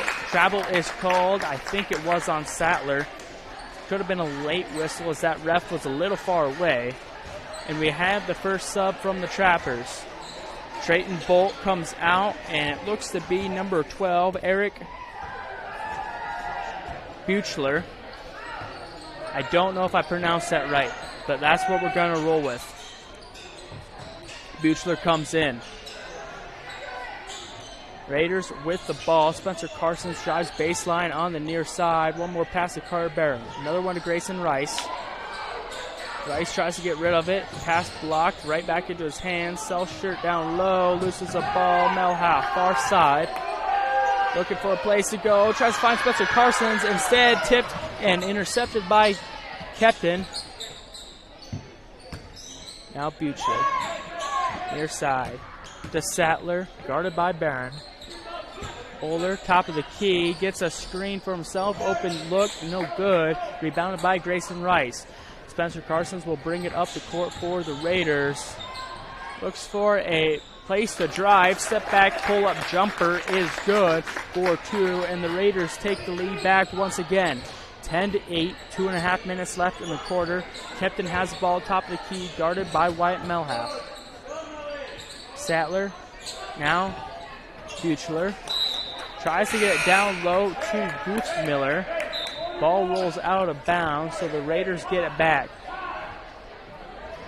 3 substitutions for the Trappers. I can't quite catch who it was. I do see Guthmiller and Ulmer go out. Hunter Clark is in. And I can't really read all the numbers, so we'll just roll with that. Bolt is also back in, I see. Spencer Carsons drives in, finds a lane. Shot is good, 12-8. 2 minutes left in the first 4-point game in favor of the Raiders. Kepton will drive in, guarded by Melhoff. Finds some room for a shot, no good, as it was a tough one. Rebounded by Spencer Carsons. 3-on-1 is what it looks like. Carsons needs to get it out. Who does he find? Grayson Rice, far side. Cross court to Melhoff. One more pass to Carter Barron. He doesn't shoot it. Ball goes around the horn. Carson's deep 3 was open. Shot no good. Defense was closing out. Probably caused a little pressure on the shot. Trappers have it back in the hands of number 11, Andretta. Ball goes around the horn. That's number 10, Bolt. Near side 3, no good. From the corner. Rebounded by Barron, who loses it into the hands of Andretta. Minute 15 left in the first quarter. The lead is still 4 for the Raiders. Buechler, guarded by Rice. Now Bolt, guarded by Selshert, far side. Trappers need some points. Get the lead back. Hunter Clark from the free throw line, shot no good. Selshert gets the rebound. Into the hands of Barron, now on the offensive side. Barron tries to slow it down. Melhoff around the horn to Carsons, who's double teamed. Drives baseline, breaks the double team. Down low to Selshert, little contact, ball rolls out. Who last touched it? I think it was the Trappers. Yes, it was. And we have some substitutions. Grayson Rice and Carter Barron come off. Webbin and Preston Carsons back on. Spencer Carsons finds Selshert underneath the basket. Foul was called on, I think that's number 20. Yes, it was. Number 20, Hunter Clark. His first foul of the game. Each team has a foul apiece. Selshert at the line for a pair of free throws.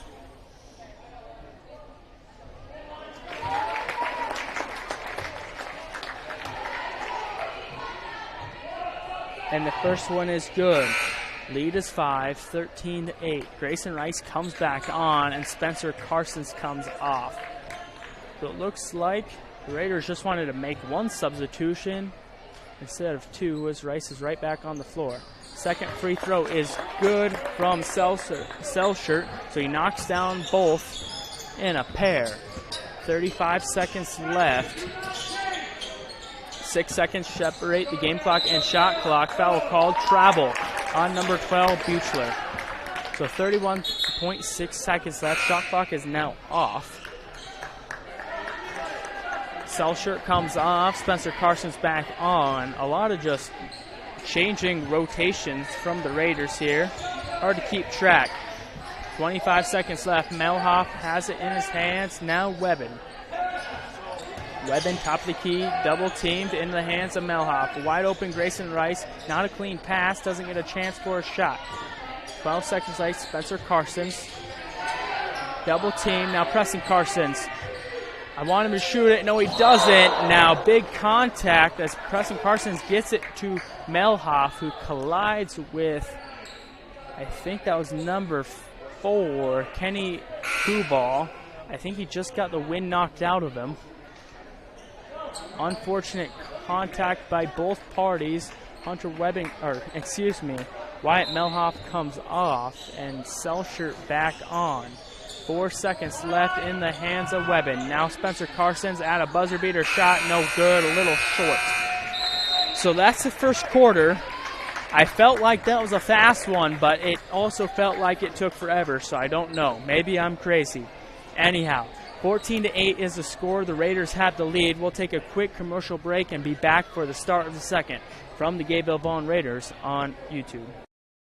Helena Agra Enterprises is one of the foremost agronomic solution providers in the U.S. with over 500 branch locations. Helena markets and sells inputs that improve agricultural productivity for greater customer returns. Helena's theme of people, products, knowledge reinforces the company's commitment to helping customers succeed through the knowledgeable and dedicated people, useful and unique products, and the latest proven technologies. Helena is a proud sponsor of the Viborg Hurley Cougars. So back from break, 8 minutes back on the clock. The Raiders hold a 6-point lead, 14-8. The Trappers have kept this one a fast-paced game is what it felt like, as I haven't stopped talking. Probably sick of my voice. But a 6-point lead nevertheless, as the Raiders have found a way to keep up with the pace of play.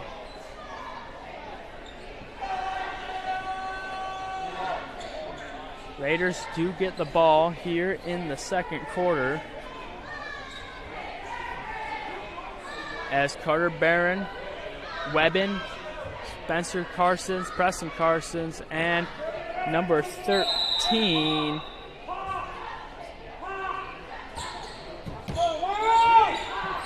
not on my roster. That's because it's 33, not 13. Will Purick in for the Raiders. Spencer Carsons, top of the key, has the ball. Now over to Purick. Carter Barron, back to Purick. 3-point shot. Quick draw. That one came out of his hands fast. Catch and shoot type action. Foul called on Preston Carsons. A little contact as both parties try to get the rebound.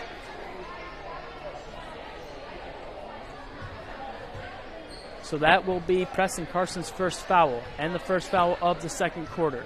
Trappers get the ball back, being brought up by Ulmer, guarded by Hunter Webbin. Now in the hands of Guthmiller. Far side, Sattler wanted to drive baseline, collapsed by Spencer Carsons. One more pass back to Guthmiller, will find the lane and the basket.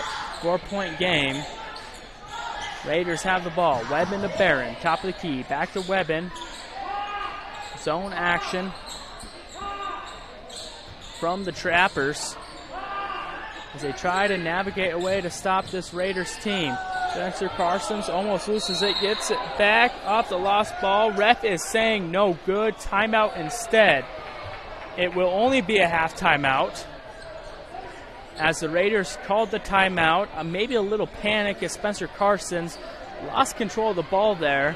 Unfortunately, he picked it back up and made the basket, but it won't count. We'll just keep it here as it's a 30-second timeout with a 4-point lead for the Raiders. Head coach Justin Carsons looking to drop a play to create an easy basket for his team as he negated his own points with the timeout.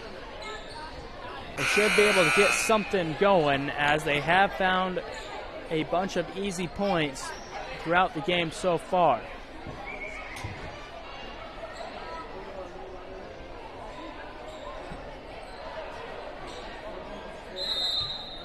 So 6:54 left before half. Spencer Carsons looks to inbound. He finds Preston Carsons on the near side. Back to Spencer Carsons. He drives baseline. A wide open Hunter Webbin on the far side.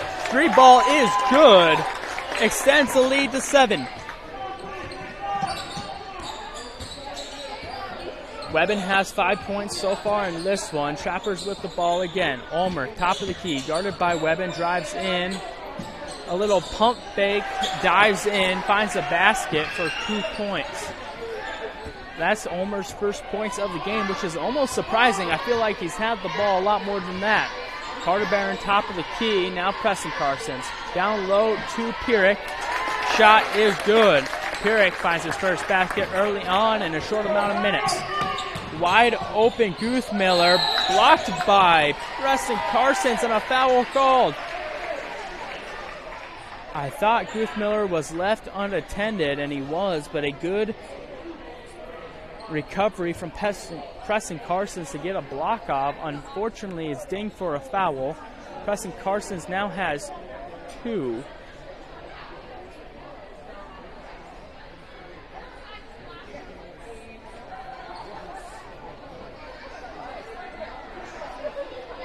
And the Trappers will go to the line.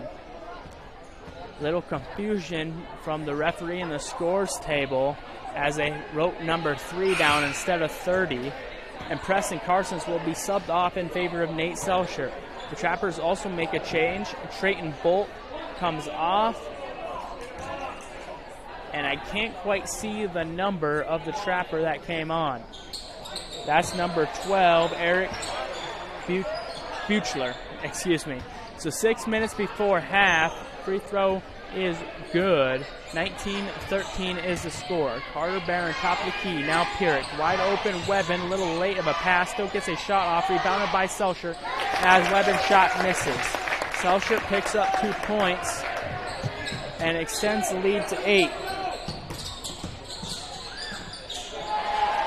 Easy basket on the Trappers side. Bring the lead back down. The Raiders have the ball back. Spencer Carsons was going to bring it up. Another timeout called. This one will be a full one. And we'll take a timeout as well as the players sit down from the Gayville-Volin Raiders on YouTube. A game without a crowd is just a scrimmage.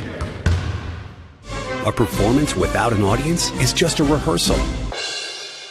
Without your presence, high school sports and the performing arts aren't possible. Ensure that these essential extracurricular activities continue to enrich the lives of students in South Dakota. Purchase a ticket to your local high school's game or performance. This message presented by the SDHSAA. And we're back from break. Before we continue the action, we do have a little time left. I would like to preface by saying, if you would like to sponsor these broadcasts yourself, get in contact with the station, 5 Star Streaming in Yankton, or Classic Hits 106.3, I believe, is the channel. As you can see, the advertisements run a ton through these games, as I'm always looking for a water break. Now back into the action. 5.5 minutes left before half. 21-15 is the score. Raiders have the lead, the 6-point lead, I should say, and the ball.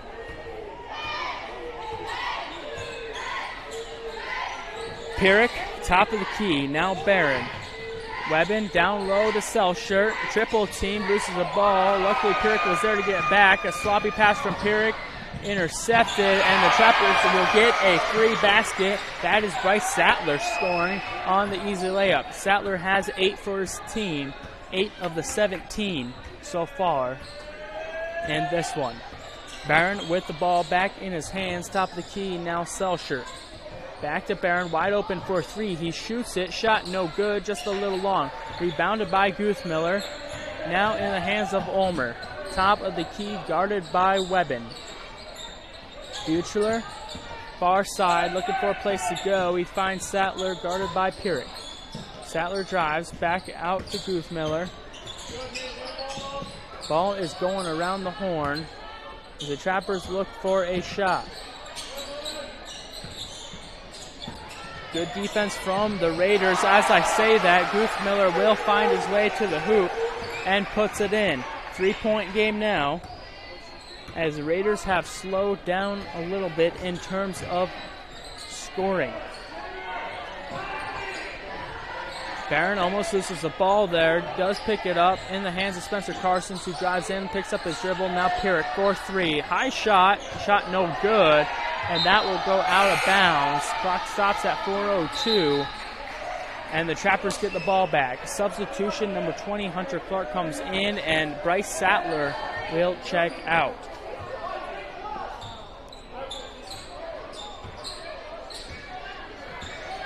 So under the halfway mark here in the second quarter, Ulmer has the ball, top of the key, looking for a place to go. He finds Buchler.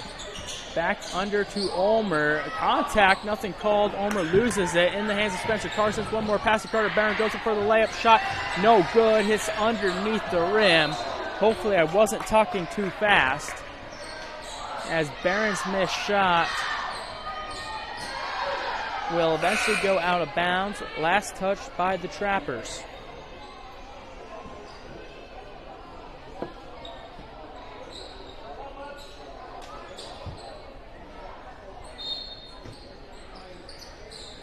Three and a half minutes left before half. The Raiders have the ball. Preston Carsons back to Spencer Carsons. Almost loses it, but does manage to maintain control. Spencer Carsons trying to work his way to the basket, but nothing's there. Now Wyatt Malhoff Spencer Carson's deep three shot, no good, a little long, rebounded by Guthmiller. Little contact between him and Selshert, but Guthmiller loses it. Raiders get the ball back. Carter Barron overthrows Melhoff. And the Trappers will get it back after getting possession but losing it.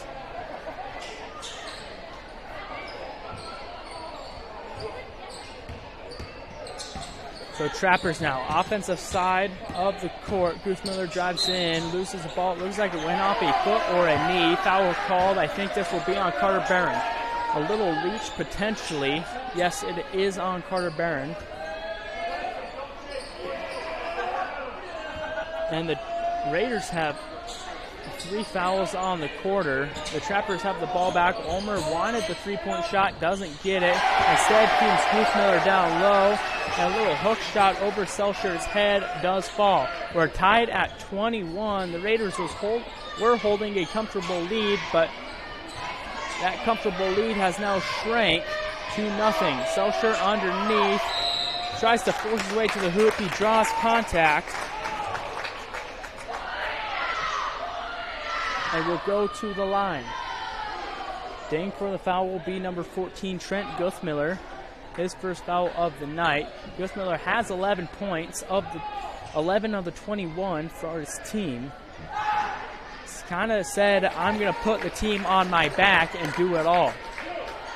First free throw is good. The Raiders get the lead back once again. We've had a lot of lead changes, a lot of ties. This one has been fairly close almost the whole time.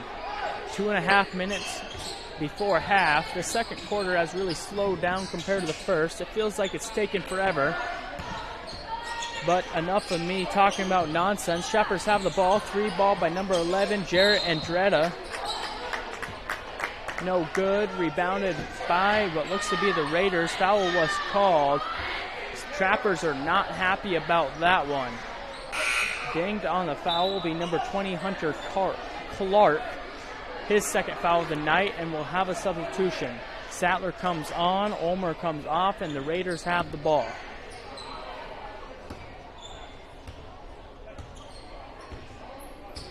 Carter Barron will bring it up for his team and puts it in the hands of Spencer Carsons.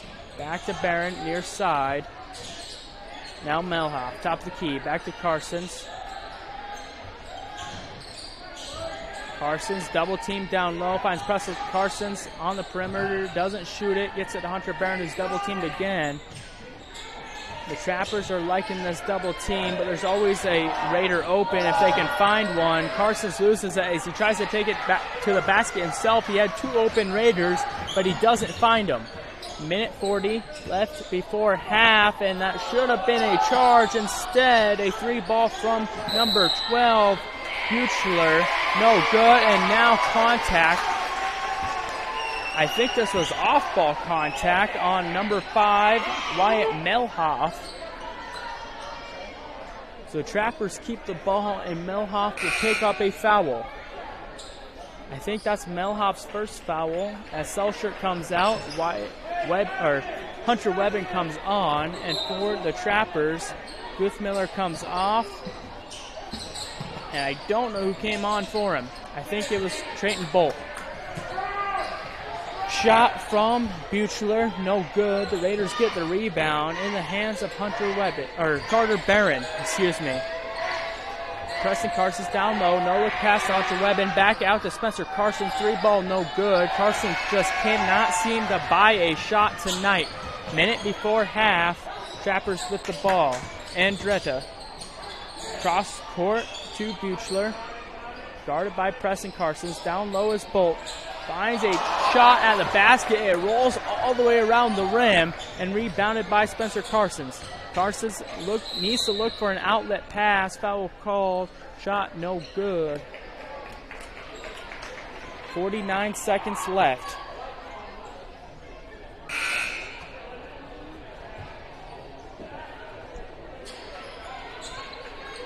Wyatt Melhoff comes off. I don't know how I keep mixing these two up, but Melhoff comes off.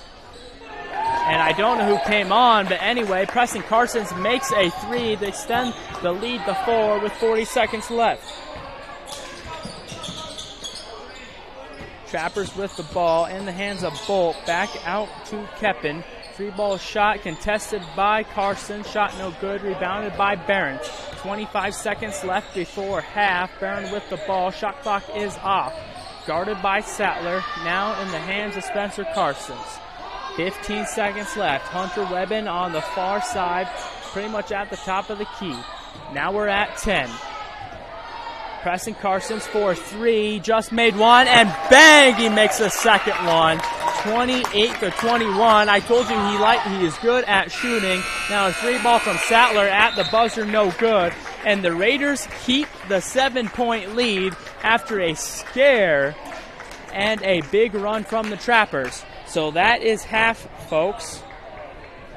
And we'll take a break as well and be back just before the action of the second half to recap the first from the Gayville-Volin Raiders on YouTube.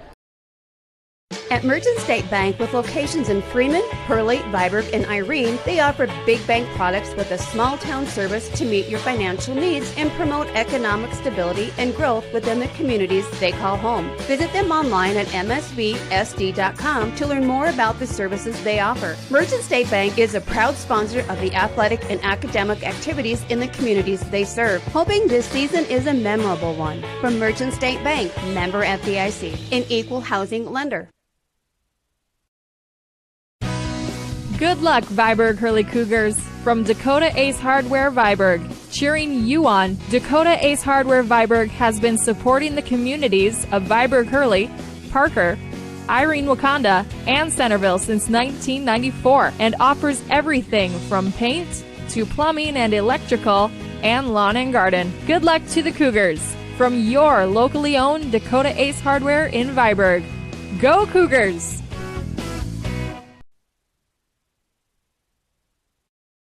Helena Agra Enterprises is one of the foremost agronomic solution providers in the U.S. with over 500 branch locations. Helena markets and sells inputs that improve agricultural productivity for greater customer returns. Helena's theme of people, products, knowledge reinforces the company's commitment to helping customers succeed through the knowledgeable and dedicated people, useful and unique products, and the latest proven technologies. Helena is a proud sponsor of the Viborg Hurley Cougars.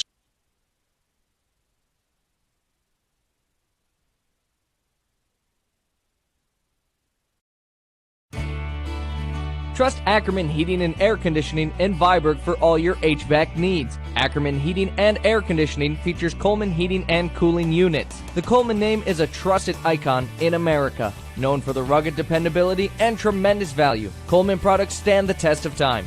So if you need HVAC work, let the professionals at Ackerman Heating and Air Conditioning handle the task from start to finish. Give them a call for whatever the South Dakota weather throws your way. A game without a crowd is just a scrimmage. A performance without an audience is just a rehearsal. Without your presence, high school sports and the performing arts aren't possible. Ensure that these essential extracurricular activities continue to enrich the lives of students in South Dakota. Purchase a ticket to your local high school's game or performance. This message presented by the SDHSAA.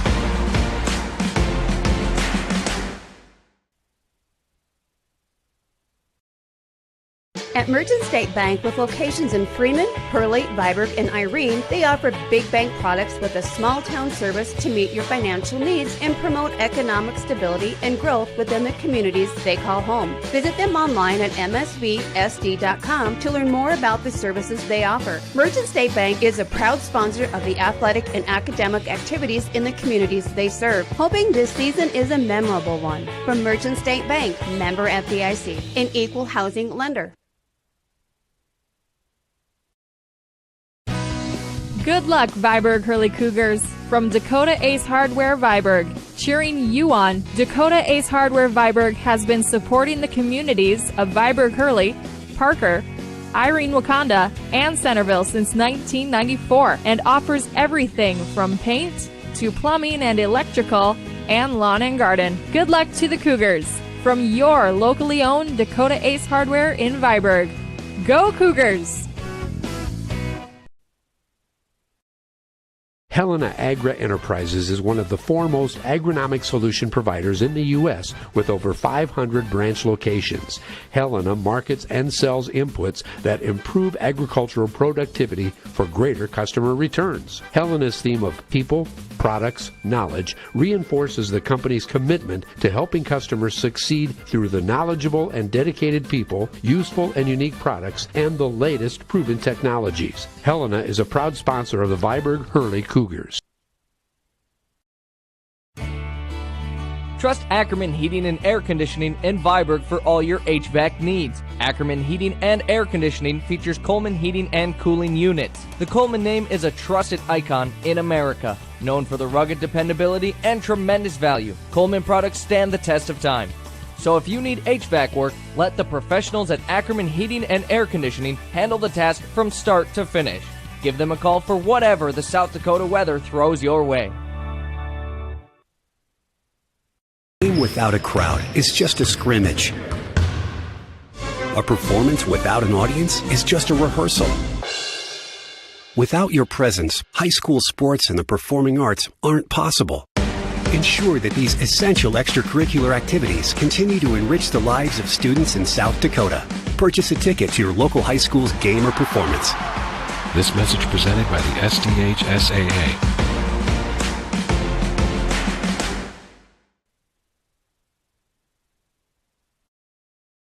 At Merchant State Bank, with locations in Freeman, Hurley, Viborg, and Irene, they offer big bank products with a small-town service to meet your financial needs and promote economic stability and growth within the communities they call home. Visit them online at msvsd.com to learn more about the services they offer. Merchant State Bank is a proud sponsor of the athletic and academic activities in the communities they serve, hoping this season is a memorable one. From Merchant State Bank, member FDIC, an equal housing lender.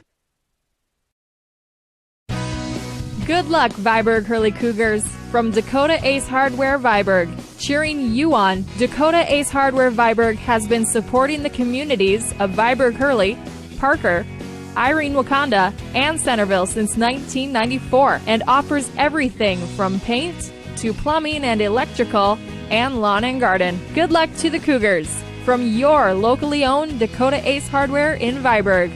Go Cougars!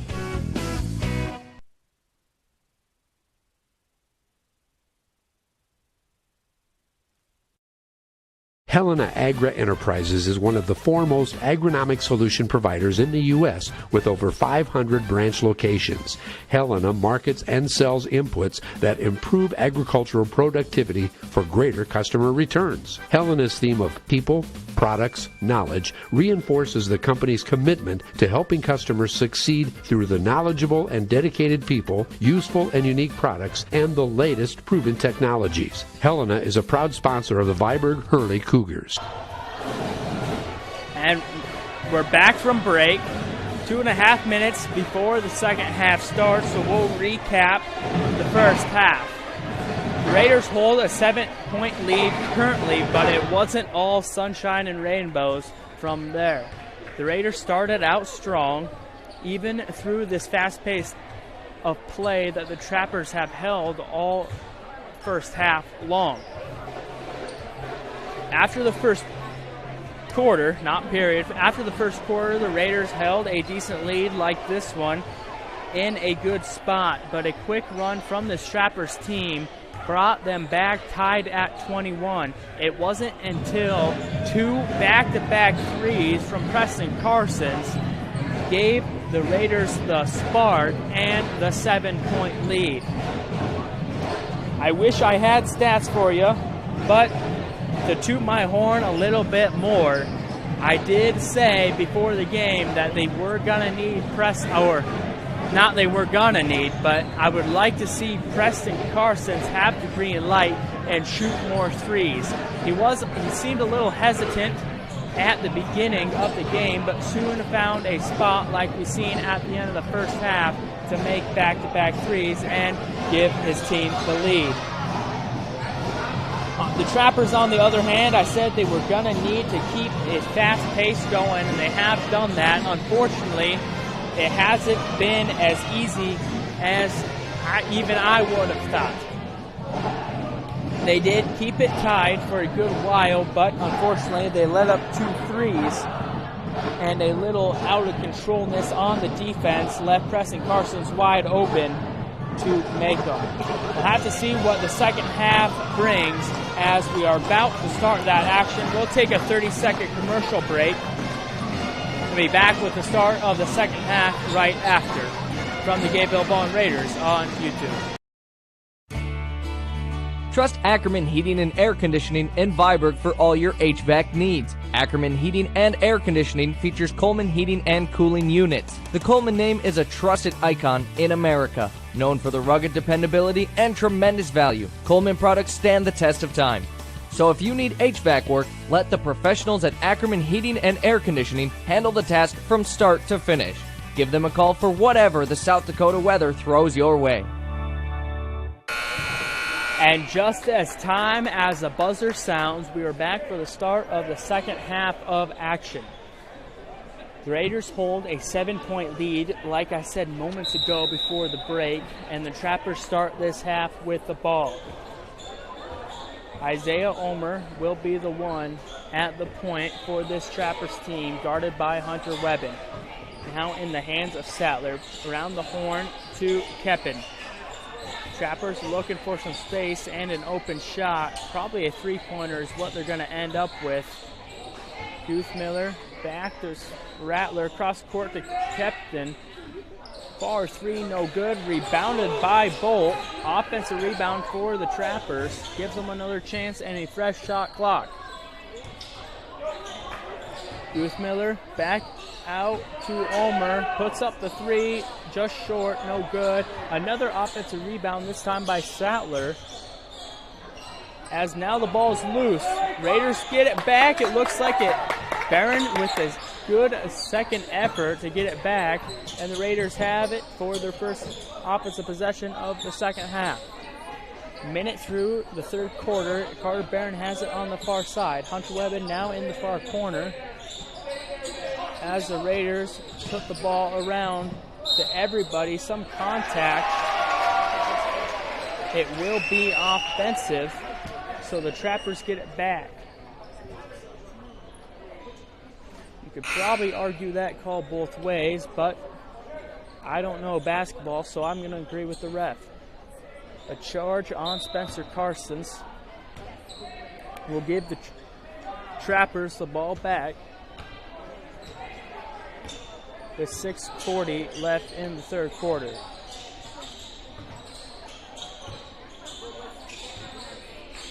Ball goes to probably everybody on the Trappers team, but a shot from Bolt down low will lead to contact from Nate Selshert and put Bolt at the line.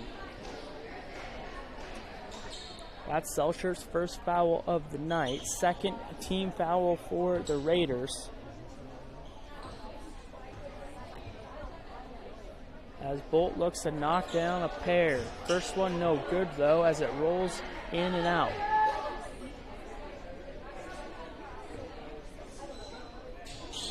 Second free throw, it does fall after a few bounces. 28-22 is the score. Raiders still have the 6-point lead. 6:25 left in the third quarter. Carter Barron at the top of the key. Hunter Webben, now Preston Carsons. Down low, he finds an open Nate Selshert, and that basket is good as it was a little free. Nobody around Selshert. Andretta, cross-court pass, now in the hands of Kepton, guarded by Hunter Webben. Back a cross-court pass to Sattler. It puts up a shot, no good. Goes off the hands of probably 3 or 4 people. Now eventually lands in the hands of Bolt. Now Sattler down low to Kepton. Over the top of Nate Selshert, it does fall. 6-point lead, or 6-point game once again, 30-24. 5:40 left in the third quarter. Carter Barron brings it up for his team. Down low to Preston Carsons. Drives in through the contact. He'll shoot 2. Looks like Carson's landed on his ankle, maybe a little wrong as he reached for it immediately. We'll have to shake it off to at least get through these free throws.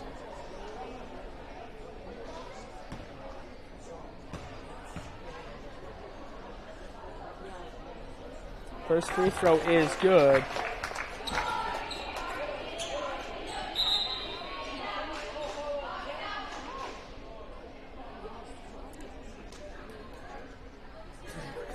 And a foul.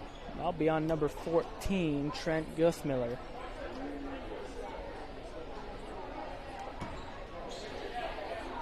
Only a lane violation, I believe at least. Second free throw is good from Preston Carsons. That brings him to 10 on the night. Sattler in the offensive side. The ref calls him for a travel. I don't know if I seen that pivot foot move, but it doesn't matter what I've seen or not. 5.5 minutes left in the third. Spencer Carsons inbounds it to Carter Barron.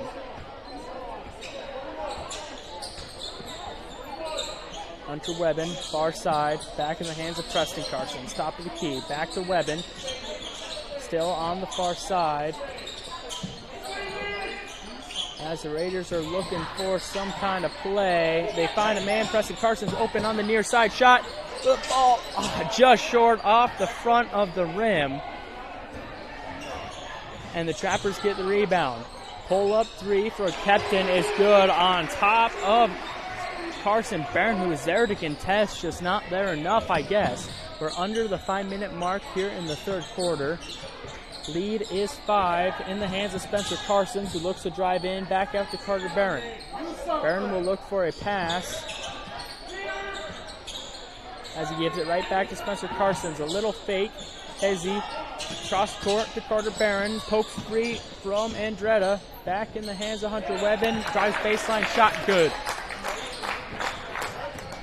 34-27. Nearing the halfway point in the quarter. Kepton, pump fake, drives baseline, little underhand shot, no good. Rebounded by his teammate Guthmiller, shot no good. But a second offensive rebound from Bolt will give them the points. 34-29. Raiders need to find some points. They haven't found some in a while. Nate Selshert, little pump fake, post hook is good. That was the points they were looking for. Selshert has 9 on the night so far. As Kepton, now Andretta, back to Kepton, wanted to shoot the three. I don't know why he hesitated. Now Sattler drives in on Selshert, shot no good, rebounded by Bolt, who's blocked by Selshert. Raiders get the rebound off the block shot. Carter Barron has it at the top of the key. Hands it off to Spencer Carsons, looking to pass. He does to Hunter Webben on the near side. Spencer Carsons top the key, down low to Nate Selshert. Little contact. Was it a block? It was a block on number 10, Trayton Bolt. Shot won't count though, and instead the foul will be called on the foul. So Wyatt Melhoff is subbed off for Preston Carsons, and a handful of subs for the Trappers. Eric Buechler comes on, as well as Hunter Clark and Omer back on the court. Spencer Carsons inbounds it to Nate Selshert. Back to Carsons down low. Will he find a shot? He does. This around Vulture, who is on the front and then the backside of him. As we're under the 3-minute mark, the lead is back to 9. Guthmiller drives in. Little hook shot, draws contact from Selshert. Basket will fall, so an and one opportunity. Guthmiller has 13 on the night. Can he make it 14?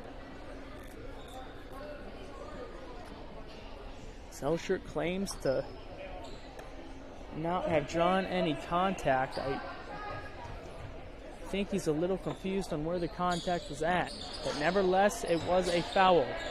2:45 left in the third quarter. Raiders with the ball. They find an open Hunter Webbin back to Barron. Back to Webbin on the far side. Cross-court pass to Spencer Carsons, who's double-teamed.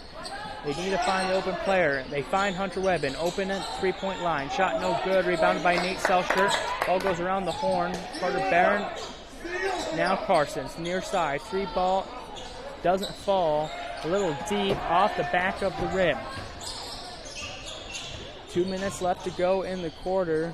Kepton takes it himself. Shot no good. Barron made it tough as Barron gets the rebound as well. Barron on the offensive side, fakes a pass, drives baseline, gets it to Melhoff, far side. Now Selshert, no look pass to Webbin. Back to Melhoff, top of the key. Ball goes around the horn, they try to fight Selshert down low. Tipped pass goes out of bounds. Luckily the Raiders keep possession. Timeout called on the Raiders. I believe it is a full timeout. Excuse me, it looks like it was the Trappers that called the timeout. Anyhow, it was a full timeout, so we'll take a timeout as well from the Gayville-Volin Raiders on YouTube. A game without a crowd is just a scrimmage. A performance without an audience is just a rehearsal. Without your presence, high school sports and the performing arts aren't possible. Ensure that these essential extracurricular activities continue to enrich the lives of students in South Dakota. Purchase a ticket to your local high school's game or performance. This message presented by the SDHSAA.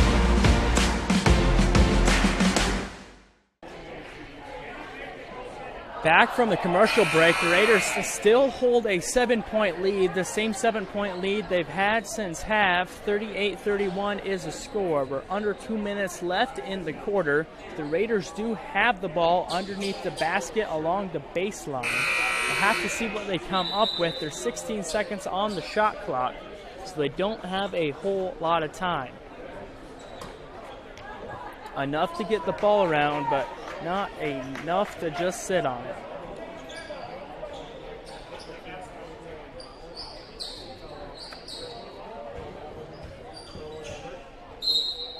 So Spencer Carson's looking to inbound this one. Who will he find? Along the perimeter, he finds Melhoff. Now Carter Barron, near side three. Shot no good. Selshert uses the side, so he gets the rebound. The Raiders keep it. Spencer Carson's far side corner. Three ball does fall, so they do come away with three, and the lead is now 10. Ulmer, offensive side, pump fake, eventually goes up with a little fade. Shot no good, rebounded by Melhoff. Now in the hands of Carsons on the offensive side of the court. Spin move, drives in, finds Barron. One more pass to Webbin. Ball goes now around the horn. Every time I say one more pass, I think they're going to shoot it, and instead I'm proven wrong. Ball continues to go around the horn. Carson's down low to Selshert. Now Barron, back to Webbin, drives in, back to Barron near side. He's open, he should have shot. Instead down low to Selshert. Shot no good. This time rebounded by Eric Buchler. 50 seconds left before the quarter break. Kubel. Now Guthmiller. Buchler drives baseline, back out to Guthmiller, who will drive in this time. Never mind, he passes back out to Ulmer. Double teamed by Barron and Melhoff. They get the steal. The Raiders have the ball back. 1 second separates the shot clock and the game clock as Carsons has the ball at the top of the key. Now Webbin on the far side. Back to Carsons. Raiders are just playing keep away at this moment to wear the shot clock down. Barron down low to Selshert, double team. The Trappers try to get the steal away, but Selshert is too strong as he muscles his way to the basket. 2 seconds left. The Trappers, can they get a shot off? A little catch and shoot literally, as it looked like, I think it was Ulmer who took the last shot, was still in the air when he caught it and put up the shot. So 43-31 is the score after three. The Raiders hold the 12-point lead. We'll see what can come in the last 8 minutes of action on the Gayville-Volin Raiders on YouTube.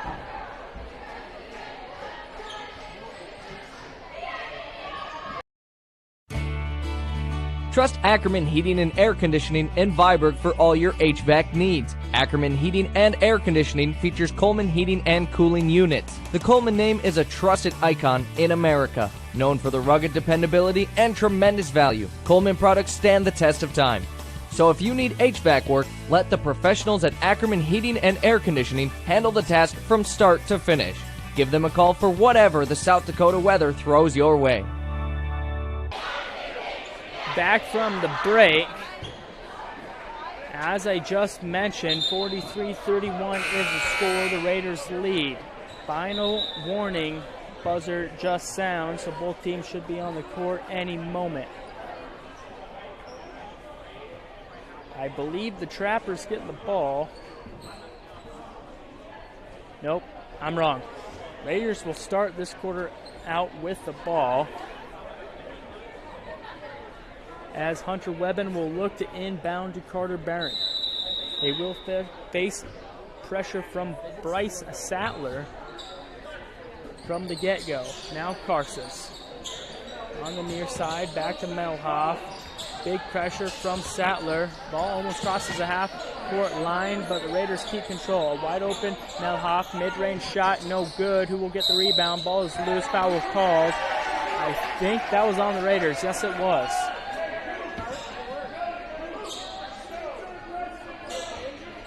Carter Barron will be picked up with a push, his second foul of the night. And the Trappers will get the ball following the missed mid-range shot from Webben. Down low, Guthmiller to Sattler, shot no good, rebounded by Preston Carsons. Spencer Carsons brings it up for his team. 7.5 minutes left, with only 30 seconds left into the quarter. Hunter Webben looking for a place to go. He finds Carter Barron. Back out to Melhoff. Melhoff, where will he go? Picked up his dribble. Pass intercepted by Ulmer. It's a 2-on-1 situation. Trappers need a score. They do, and they pick up the contact. Ulmer draws the foul, makes the basket. He'll go for an and one.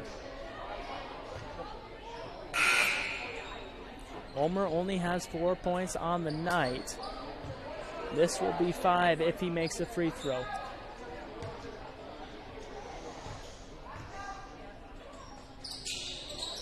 Free throw no good, so the and one won't be complete. The Raiders get the ball back, rebounded by Carter Barron. Now Spencer Carsons double teamed Hunter Webben. Down low to Preston Carsons, a little contact. Nothing called though. The ball goes out of bounds.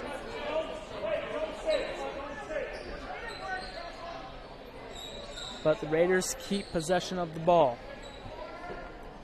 Spencer Carsons will look to inbound. He finds Hunter Webben, almost stolen by Sattler.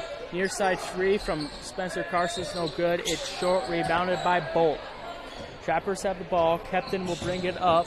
Guarded by Barron. Now double teamed by Barron and Carsons. Bolt down low to Buchler. Guarded by Preston Carsons.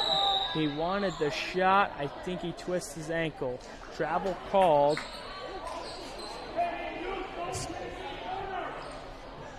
Buchler is now hobbling to the bench. Number 14, Trent Guthmiller, will fill him in for the time being, as Buchler seems to have twisted his ankle a little bit. Hopefully it's not serious. 6.5 minutes left in the game. 10-point lead for the Raiders. Preston Carsons open down low. Will score the close shot. 45-33. 6 minutes left in the fourth quarter. Sattler back to Guthmiller. Other side of the court. Kepton. Bolt shot no good. Who will get the rebound? Loose ball. Multiple people dive on it. I think there's more Raiders there. They do come up with it. Pass from Preston Carsons, almost out of bounds. Barron makes a huge reach for it. He had his hands on it, but Kepton got the steal. Whistles blow. I think it's a foul on Barron. I don't know what for.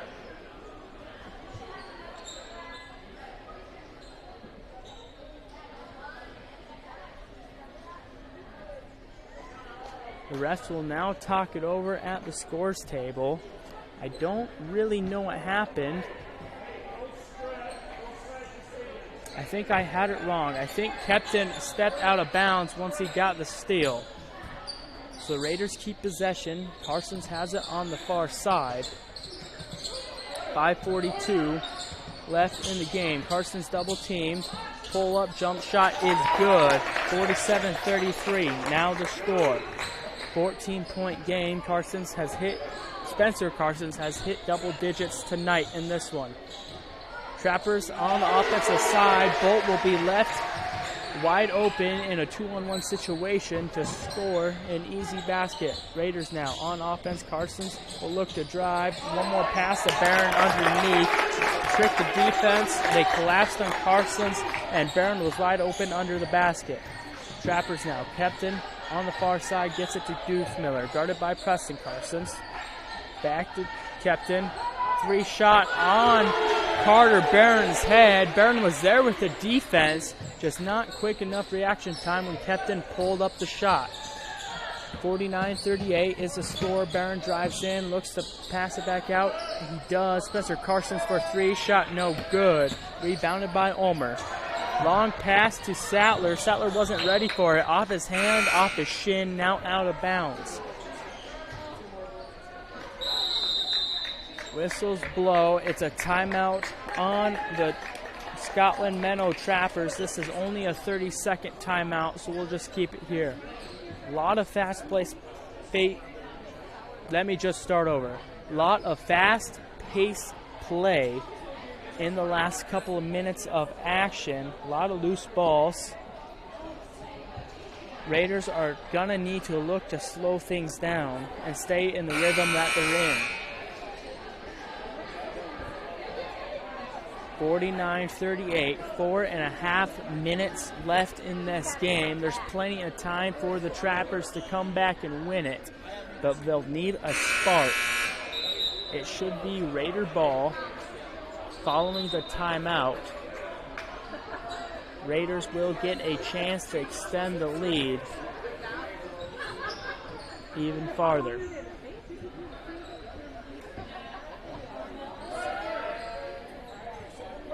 Wyatt Melhoff will be the one to inbound the ball. Full court press from the Trappers.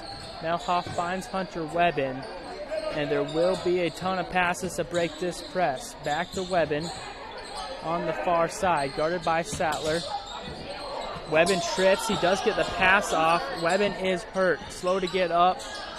Little light on that leg. A bunch of action happens underneath. The Raiders will turn it over. As Goothmiller down low.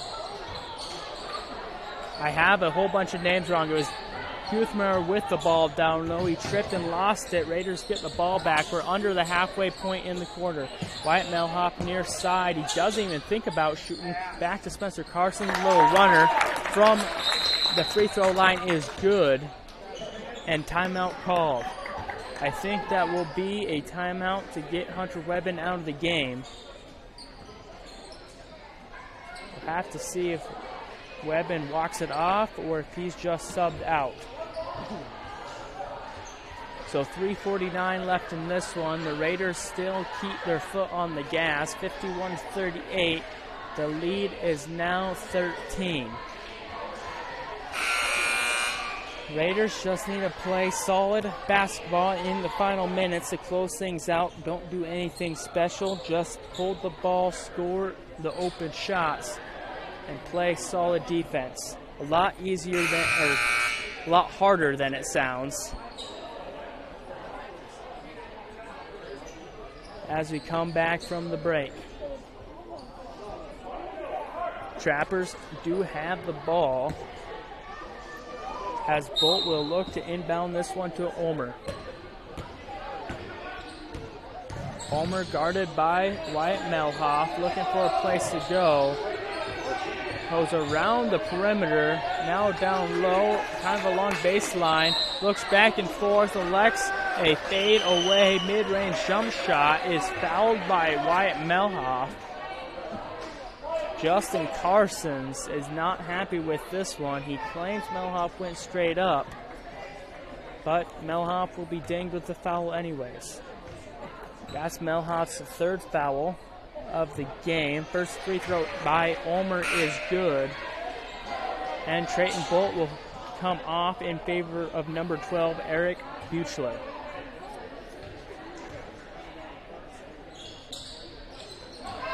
Second free throw is no good, rebounded by Nate Selshert. Carter Barron will bring this one up. Melhoff down low to Carsons. Pressing Carsons. He'll draw contact as he goes up for the shot. He'll shoot two to extend this lead.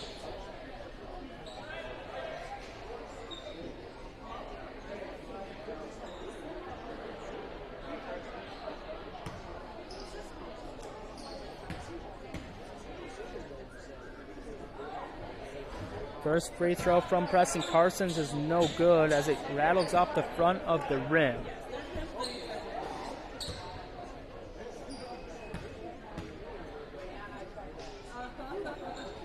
Second free throw will fall.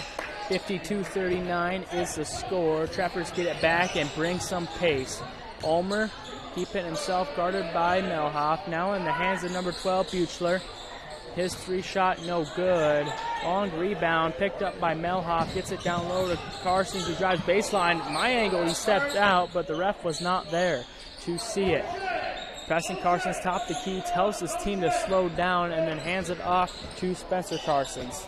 Melhoff down low to Preston Carsons, has an open shot no good. Rebounded by Buchler. And Ulmer will bring it up. Sattler, driving layup no good, off the hands of a few people, but finally reaches the possession of Carsons. Long pass to Barron, almost stolen by Sattler.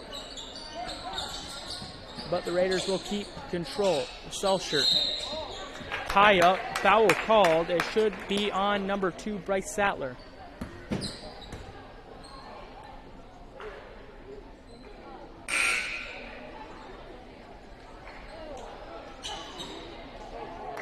Foul not on Sattler. Instead will be number 23, Isaiah Ulmer.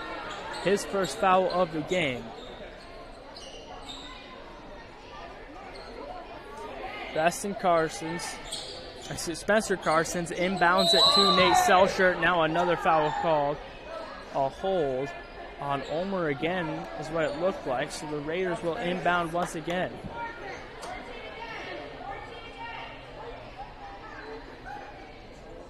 Ulmer picks up 2 quick ones late in this one. Inbounded to Melhoff. Shot no good as another foul was called. I don't know who this one was on.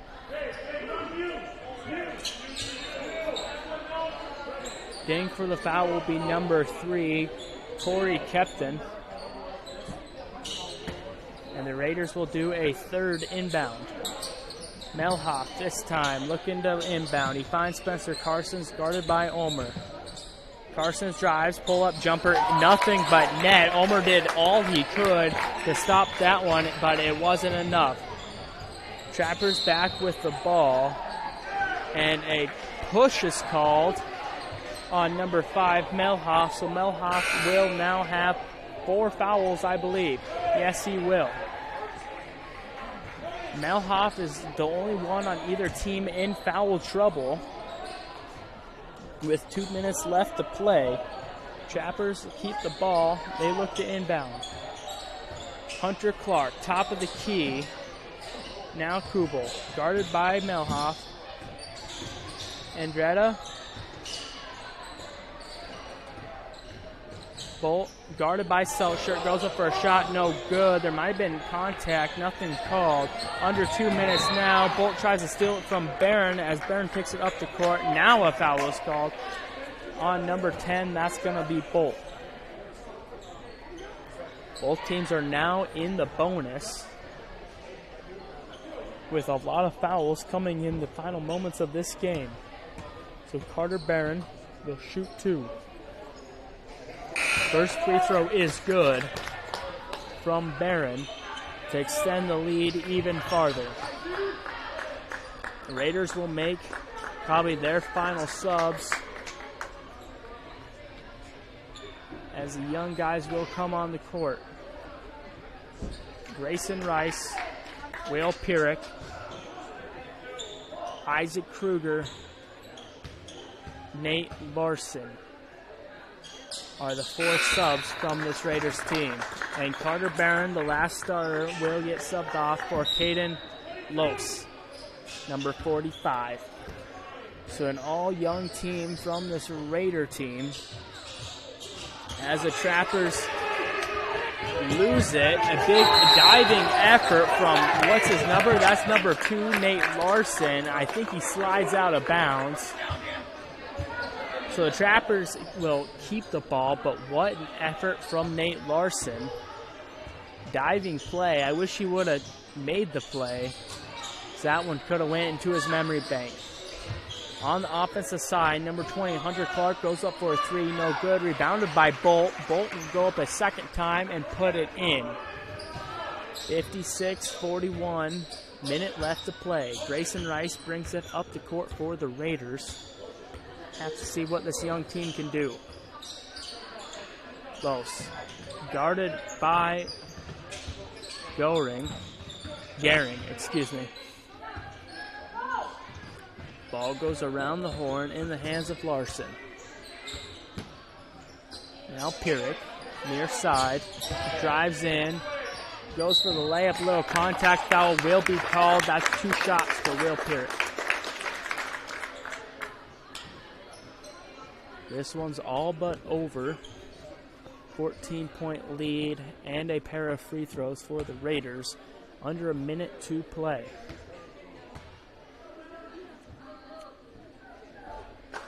First free throw is good.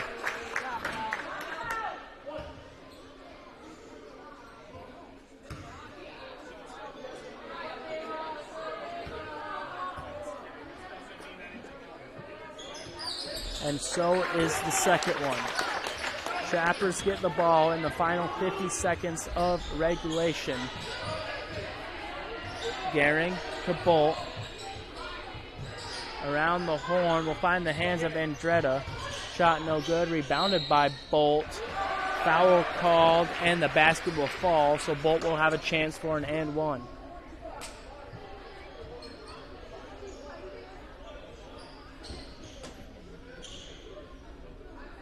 Ding for the foul will be number 45, Caden Los.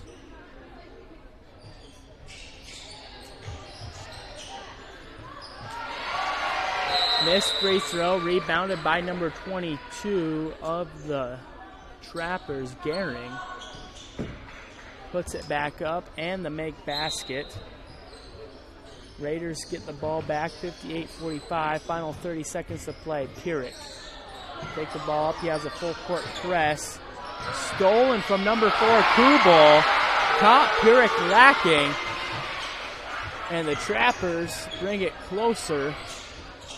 And it is Pierrick now with the ball, almost loses it. Breaks a full court press, but eventually loses it on the offensive zone. Garing, the ball will bring it up. He slips off the court and into the hands of Isaac Kruger. Goes up for a last chance layup, foul called. Basket no good. Buzzer hit 0. 2 shots with 0 on the clock.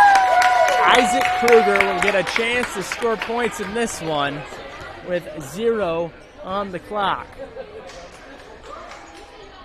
First free throw is good. One more to give his team 60 points.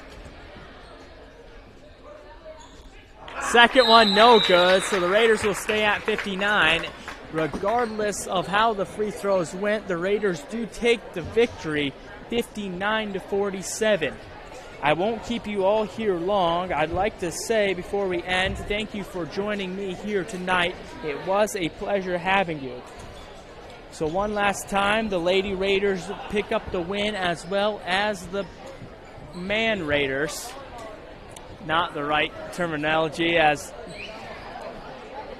Tristan laughs, but anyhow, one last time, thank you all for joining me. Have a good rest of the night, and we'll see you next time on the Gayville-Volin Raiders on YouTube.